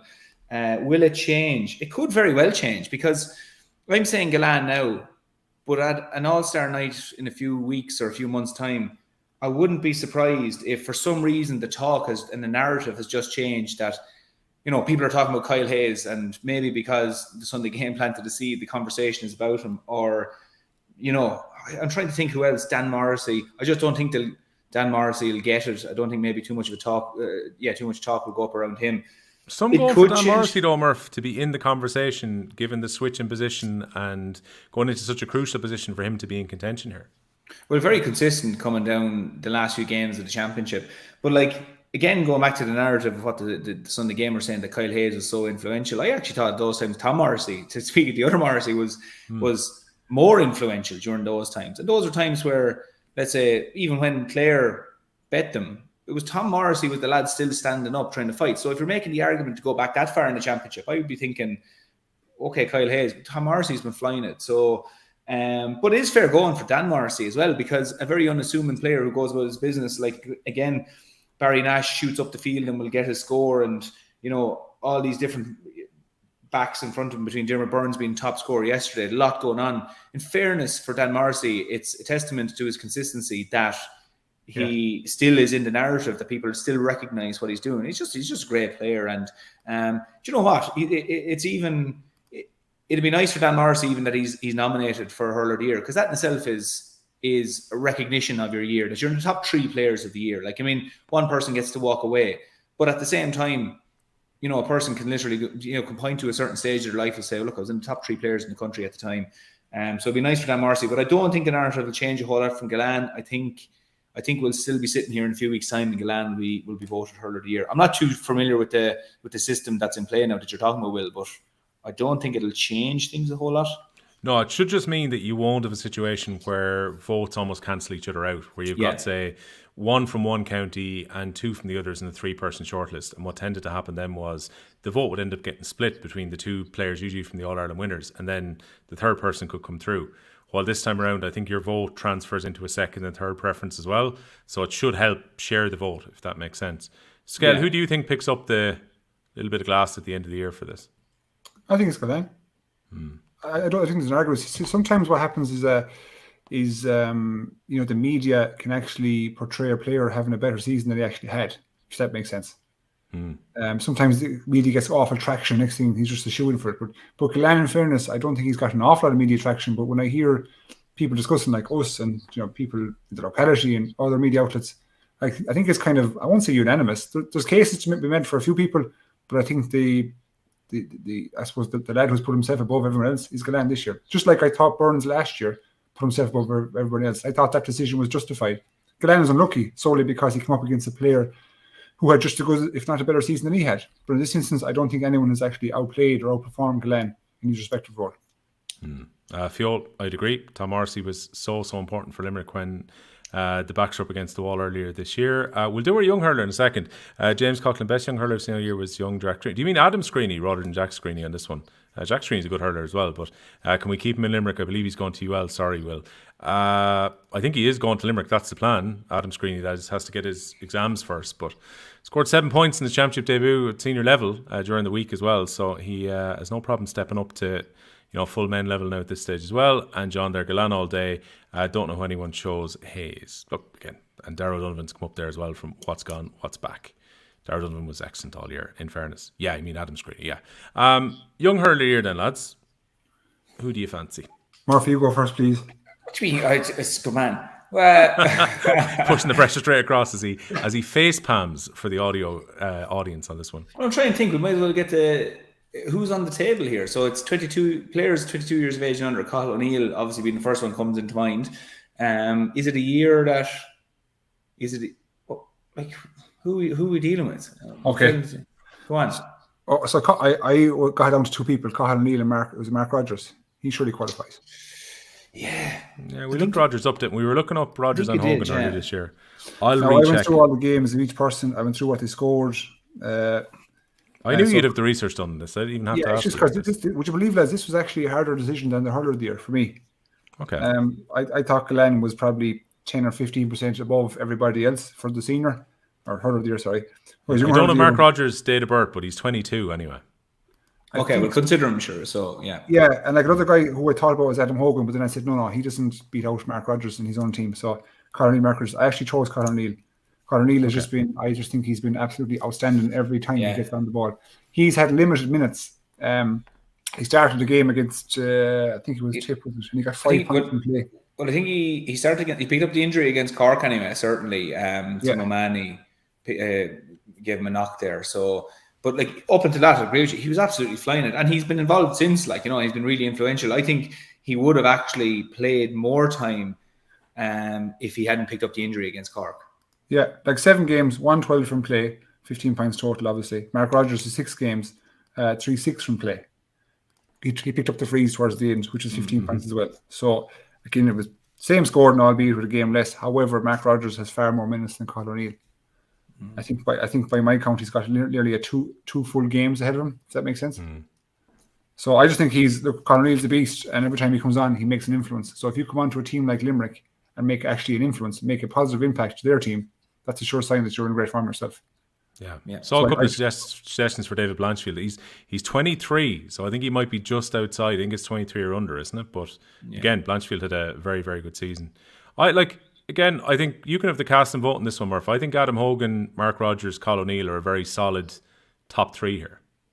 Yeah, they are. They're a solid top 3. I just think Cathal O'Neill has been that bit more influential, and even notwithstanding picking up injuries, he's still stayed current. He's stayed influential in the game, and I think, like I said, if he had a bit more time, we wouldn't even have the discussion here. It's just unfortunate that he had the knock earlier in the year. But for me, it is Cathal O'Neill. I can't see the other two lads good years as well, in fairness, but he just pips it for me. Okay, I think that's fair enough. How about you? I'm kind of right. I'm kind of caught between O'Neill and Rodgers as well by the end of it. But I think again, Cahill maybe just about swings it. He had some big games. Like he's added to that forward line as well, I think, and had to add to it. At a time when important players are missing, and he would come in and have a big game. And I think we're seeing that promise that's been there the last 2 or 3 years. He's getting blooded in. So I think it's only fair to have him as Hurler of the Year in the end. But that's not any slight on the two Clare boys who've had a really good year as well. So I think that's fair enough. Let everyone else argue that. A lot of people saying in the comments as well, definitely Gillane for Hurler of the Year. So I don't know. I mean, again, some people are asking, like, what's the thought process if Hayes was picked on the TV last night? Didn't get to hear enough of the thought process. Like, if the discussion had gone on a bit longer, maybe we would have got a feel for it. But I kind of got the impression that Donal Logue was very strongly against the idea, that he thought it was definitely Gillane. And the other guys were kind of making their proposals. And it was just around about the time that the programme was coming to an end. So, again, I don't think Hayes is that crazy a shout. But for me, I just kind of thought before the All-Ireland final came around, it would take something really, really remarkable for Gillane not to win Hurler of the Year, was my thinking going into the final. And as well as Hayes and Casey played in the final, I didn't think they were in contention to be Hurler of the Year before the final came around, if that makes sense. Yeah. So it would have been different, say, if, I don't know, Darragh Donovan had the game of his life, or say if Dermot Burns Burns was really good in the final, but say like he had a generational performance in the final, it would have swung it maybe towards Hurler of the Year. But for me, it's probably Gillane. Just a few other bits and pieces that we can pick on before we finish up. Liam Minogue, the Children's Hospital visit the morning after was part of our caring culture. An awful pity to see that gone. I think that is one of the pities. You were saying, Murph, that's one of the things you used to really enjoy doing the day after the final finished. It kind of, in a way, it was kind of like the ceremonial start to the homecoming in a way. It was, yeah, but from a point of view, like there's great things, there's very humbling things that come out of an All-Ireland final. And like, I'll be honest, I was in Croke Park yesterday, and again, going back to chatting to Kieran Carey and Neil McManus, there was people in our area who they were saying, like, unfortunately they were unwell at the time. And we were kind of saying, look, isn't it, it's one of the greatest days of the year, and it's a great day for those people, but at the same time it brings it back into balance that, like, we're all talking about the All-Ireland final, but there's bigger things in life, and that's a fact. And for me, all the hysteria around an All-Ireland final, and the interviews and people talking about teams of the year and all this crack, and lads wondering, would you get an All-Star, would you get a Hurler of the Year?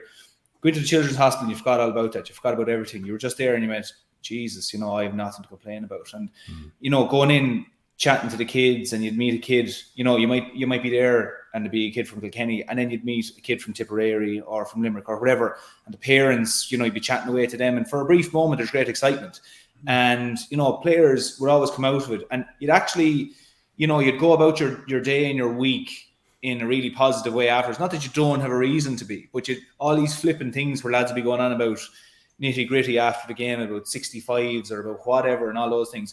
I felt that was the biggest part of the going to the Children's Hospital, was that, in the middle of all this euphoria, you stepped out of it and you went, this is all fake stuff, what we're doing here, in reality. And that little bubble, that little visit, and having that bit of, I suppose, that celebration inside in the Children's Hospital was always brilliant. So it is a pity. And like, realistically, I think you can just simply put it back to the fact that county boards cannot afford to be in Dublin that night anymore, and that's it. And like, so it all falls back on that. That's the reason. It's not because they don't want to stay up there. They do want to stay up, and they still want to do those things, but it's taken out of their hands now. And for me, absolutely, that would be the one loss to the whole thing. It's not staying up in the Burlington or City West for the night. It's, you don't get to visit Children's Hospital the following day. So I do think, in the bigger scheme of things, that's something that I'd love to see. I'd love to see rectified going forward. Could you imagine, like, this morning, like, if Aaron Gillane and Keane Lynch and the boys go into the cup, like, Jesus Christ, like, that's. No, first they did go into the University Hospital in Limerick, which Conor brought up, and I saw some of the videos of the guys who were there. My point was more that usually that was the kind of tradition of going to the National Children's Hospital, which is part of staying in Dublin. Fiol also making the point the cost of hotels in Dublin has a part to play. That's exactly it. From what I gather as well, quite aside from the cost, it was very difficult to get hotels, because in this time round, City West wasn't available whatsoever. So generally it's City West and the Burlington. Skehill will lose, was it €100 on the bet? I'm trying to forget where you were in 2017. Thanks for reminding me. Yeah, thought I'd remind you. But yeah, that was largely the reason why they weren't there. But yeah, they brought the cup around to the hospital in Limerick this morning. I think there actually might be some videos going up on Off the Ball a bit later today from that visit earlier today as well, so keep an eye out for them. I know we're going along to the homecoming a bit later on as well. But yeah, availability of the hotel rooms is the big problem. My point is more, this is something that's been lost to Dublin. It was one of the questions that came in on the Instagram. It's just, hopefully in the future it can change around, because don't get me wrong, it was nice to see Limerick coming back home last night in a different type of way to go into Dublin, but there was always something I kind of liked about them being there. Children's Hospital, it's all tradition, really. Real Share Aiden, should there be a system in place, this is one for you, Skehill, where the learnings from the Limerick project can be shared with developing counties? Or should what Limerick have learned be kept in-house? That's a tricky one to answer, because in order for Limerick to produce what the performance they have, they need a certain level of clientele, certain level of player. Right? I'm not saying that that's in developing counties, but the reason they're developing is because they don't have that level of player. Now you have to start somewhere. So whether it be the Limerick model or a model of different source, you have to start coaching. So I think it seems like a year ago we discussed how to, further develop these counties that need assistance, and a lot of it comes back to funding. A lot of it comes back to putting in full-time coaches who can actually apply real time.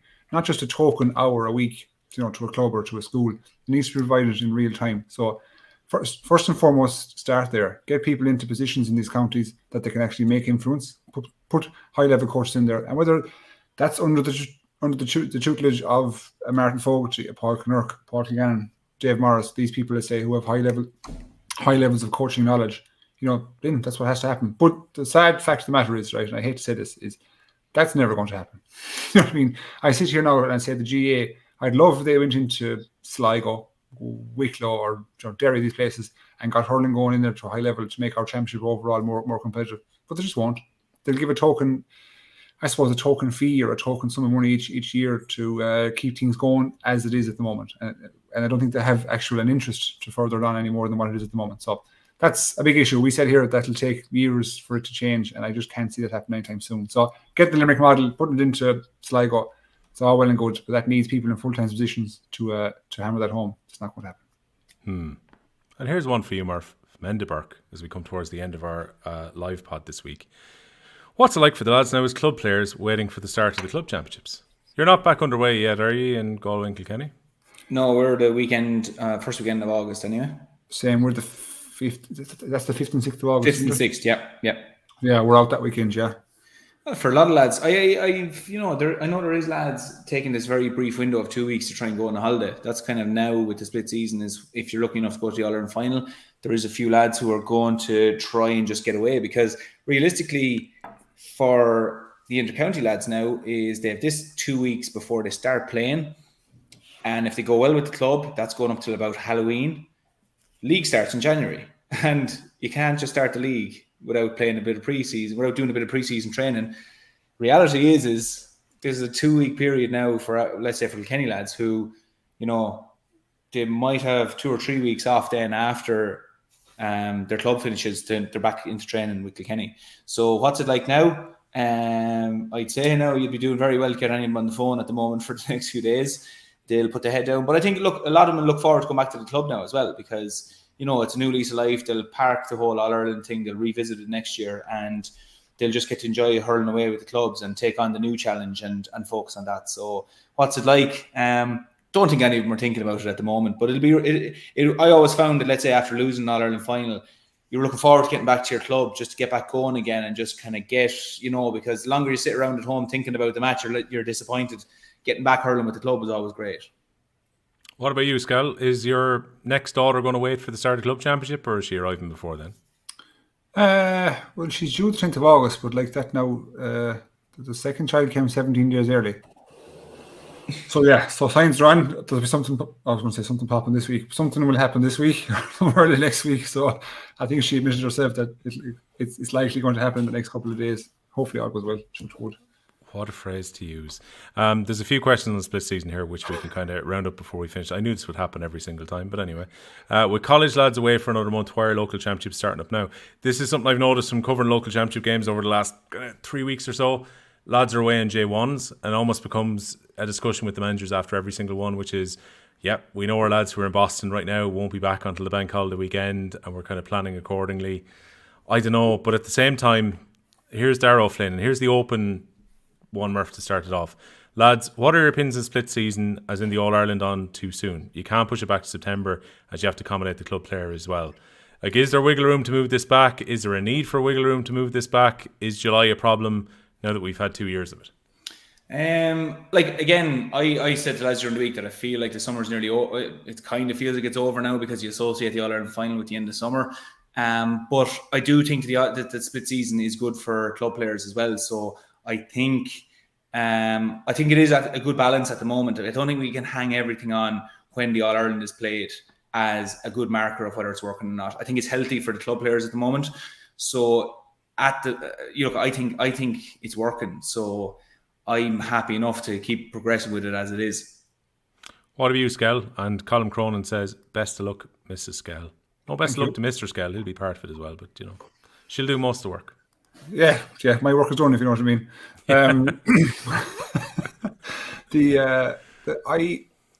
mean. First of all, I'm in favour of a split season. I think it's in the interest of fairness to give ample time to the county player and to the club player. But I'm also in favour of rejigging the county season to kind of call them needless games, pointless games, and kind of extend our championship somehow. So I would like to showcase more big games more often, but not at the expense of encroaching into the club players' period. So the club player now starts in Galway, for example, and Kilkenny, first week in August, and likely it'll be finished by first week in November or late October. So they literally have 12 weeks. Do you know what I mean? They haven't got an awful lot. So asking for 12 weeks to be fit into a 52-week calendar is not an awful lot to ask. As a person who has been part of both, right, I think it's great. I really do. I think there's huge fairness to the club player that they get to actually plan accordingly. They know the schedule. They know the calendar. Games are coming every fortnight, which is great. Whereas in previous seasons, when you're mixed in with the county championship, it was very difficult to plan anything. On a personal level, and even for the club players themselves and managers, how would you plan challenge games or whatever when you didn't know when you're out? So I like the split season, but maybe it just needs to be altered a touch to kind of prolong the county another bit in a better manner, more meaningful games. As well, I suppose one last thing I definitely want to get across is thanks a lot to everyone who came along on Thursday night. I'm going to flick up some of the photos here. There's Murph, along with our new buddy Canning and Skehill before the show. There's Skehill getting roasted at some point. There's Tommy with his fantastic tan, I must add. Yeah. Literally just back from holidays. That's Murph telling one of his stories. And there's Kieran Carey. I think just about before he was about to say skirtle in the Bord Gais to the dog is melody. Oh, Jesus, brilliant. I'm glad you left out the F in that. This has been a record low amount of swears. So I'm not sure what we're going to do in the off season, lads. We'll probably have to work that out as we go along. But it has been a very enjoyable season. I've enjoyed all of these. Sorry? Is this the last pod? I don't know. I mean, we can probably come back and talk about something next week. I don't know. Jeez, lads. We'll see. We'll have it to be continued and we'll decide during the week. Yeah, it's like James Bond will return. I think could have a miscellaneous end of year one, maybe potentially if there's questions in. Yeah, I think the lives have added a little bit, lads. I really do. Yeah, absolutely. Yeah. As much as the slagging has been mighty in all this, and I love the fact that somebody along the way has decided to set up a skirtle, an NFL pod. There you go. That's one for you. We can have one next week. It's 7 weeks to the season, by the way. The season officially started today. Yeah, I saw Red Zone stick it up, and you're there going, Yeah. This is going to be great. Throughout the year as well, look, it's been fantastic to have Bord Gais Energy behind us as well. They've been among the official sponsors of the All-Ireland Championship this year. They've been great sponsors for us for hurling at Off the Ball and for the Hurling Pod. Hurling, it's anyone's game, promoting inclusivity in hurling.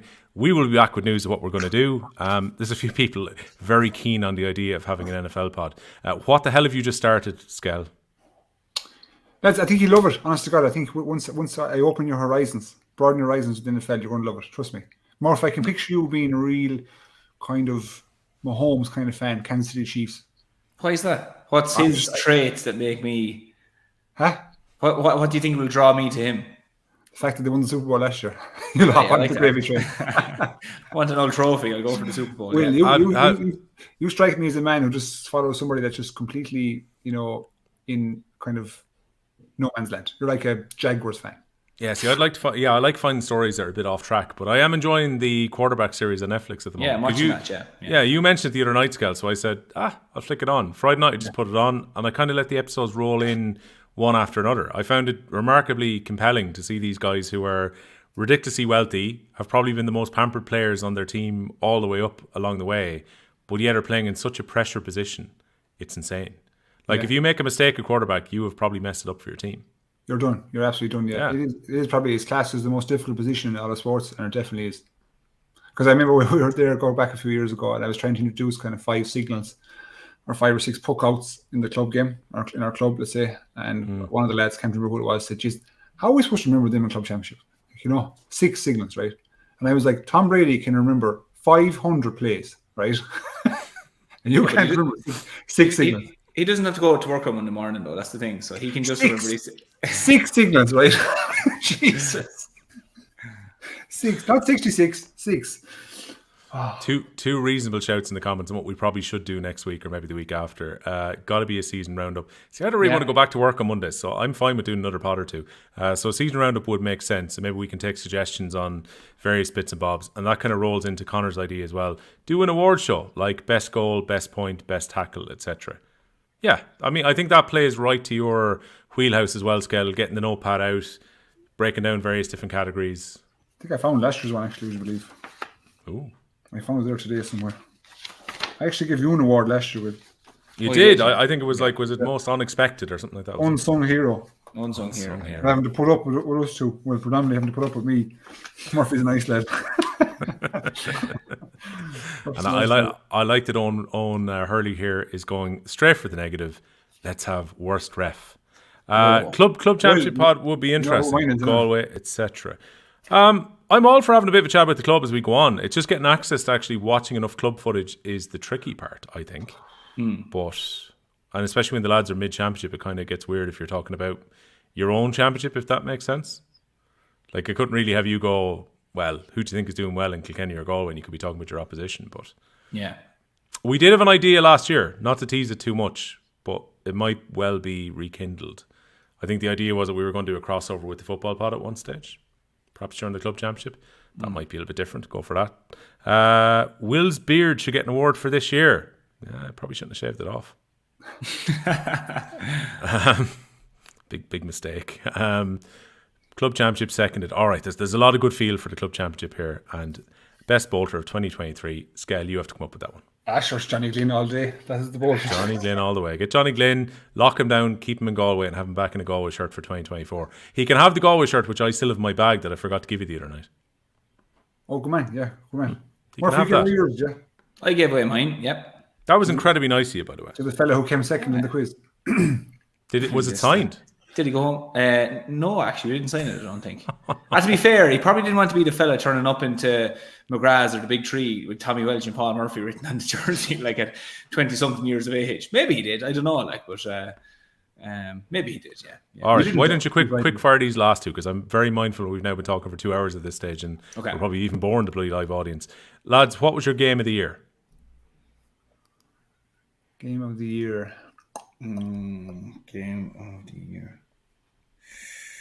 Jesus. Game of the year is hard to come, bro. I'll tell you the game I really enjoyed. I really enjoyed Cork and Tipperary. I was thinking Cork and Tip. That was great battle. I really enjoyed it. Like, maybe it's not the game of the year, but I thought, geez, this is brilliant. Like, in terms of excitement, Clare and Limerick was in the round robin was incredible. Like, in terms of just the pure excitement. I'd probably go with that one for me now. It was ahead of the Munster final, wasn't it? The round robin game. Yeah. Oh, it was. Yeah. You know what's the most exciting game of the year, but probably the worst result of the year? The Joe McDonagh Cup final. That was exciting. That was a hell of a game. That was exciting. Yeah. That was a great game. First Limerick Clare meeting was pretty good as well, wasn't it? Yeah. The one that was the round robin. Yeah, that's what I was saying. I think was the good one. Yeah, that was hot. Yeah, probably was the best game of the year. To be honest, that one. Yeah, they're pretty good ones. Hold on a second. Owen Hurley here. Speaking of NFL and American sports, you throw it out there. The Porky Queeve is perfectly suited to have a fan zone with the 4G pitch next to it. You could definitely have a tailgate party there. You could, yeah. You could, but you can't. I've often said this to people at home. You can't do that in Ireland. No. Because of the piss rain. Because, don't mind the weather. It's the Irish, right? Okay, it's the Irish. The Americans will have a couple of drinks going into the game. The Irish will have to just go full hog. And next thing there's issues. It needs to be in a super controlled environment, not in a car park. Okay. I would love to have seen this one, by the way, but obviously we listened to it in the radio. Wexford and Kilkenny, unbelievable. Yeah, didn't see it. One of those, I can't believe it wasn't shown. And Sean Sheehan, you can have the final word. In hindsight, were Clare right to play Limerick in Limerick so they didn't have to play in Cork, which is more similar to the wide open expanse of Croke Park, where Limerick are unplayable? Was it a mistake? Who's having that? Me? Go on, Murph, you can have it first. Go on. I think they were. Yeah, they were right to play him. Like, I mean, look, at the end of the day, it's what Clare felt was going to be good for them. So you can't really have complaints after that. So yeah, look, it was their decision. I think it was right to play him there and just get on with it, play the game. Like, I mean, you can't get too dragged into the weeds on these things either. Like, just play him, and if you're good enough, you're good enough. What do you reckon, Scott? I am same Murph. I don't mind where a game is played. If you're good enough to take down a team, you take them down. If you're not, you're going to get beaten. It's simple as that. So whether you're trying to sway conditions or sway, whether it be officials, pitches, etc. I understand teams try to do it, but ultimately it comes down to the 30 lads at the pitch, 15 v 15. If you're good enough to beat them, you beat them. If you're not, you're going home bet. Right. Okay. Where are we now? Buffalo Bill's friends are pretty bad. Yeah, they're dickheads. Yes. I like the way you're reading these before I even get to put them on screen. And Andrew Mullen as well. A few Skehill said, you don't like some clubs. Example, Tommy Larkins. I did not say that. Well, defend yourself there to Andrew Mullen's comment. Well, Andrew Mullen, that's not true, Andrew. I don't like some clubs. Yeah, I don't like them. But I'm not going to say it here at the start of the club championship. Yeah, 2 weeks out. Yeah. Literally where it can be clipped from YouTube to be used by players. So there you go. All right, lads. I think we'll leave it there for this week. We will do an award show. How's about that? And that'll probably be our last one of the season, and we can work it out. I did like the idea that was slightly higher here, which I meant to star, and then too many comments came in under it, and that was the one here, which came in from James. Have Johnny Glynn and Mikey Butler on for a chat about the year. Yeah, Johnny Glynn is good crack. Let's get Johnny. I don't know Mikey Butler. Actually, one of my club mates was wearing his jersey yesterday. Cool. His actual jersey. At train, he goes, "Skehill, wait and see this. You're going to love this." And he peels off his top, and it was Mikey Butler number 2. He swapped with him in the Leinster final last year. Go ahead. Like, this is following me around. The hurling podcast should take on the football podcast and an end of year skills show. Well, quiz. That is Quiz. I don't know. Quiz will be fine. Skills not going to happen. Like Tommy is still playing, I think, football with a club in Clare at the moment. Is he with Cradlow? I think potentially. I think he's doing a bit junior hurling as well. We're at a disadvantage. Although I would back you two lads to take on O'Donoghue and Andrews, but I think we do better in a quiz. But sure, look. And Fiol, you just know the crack here. Hit the like button on your way out. Don't even have to say it anymore. That's just know it.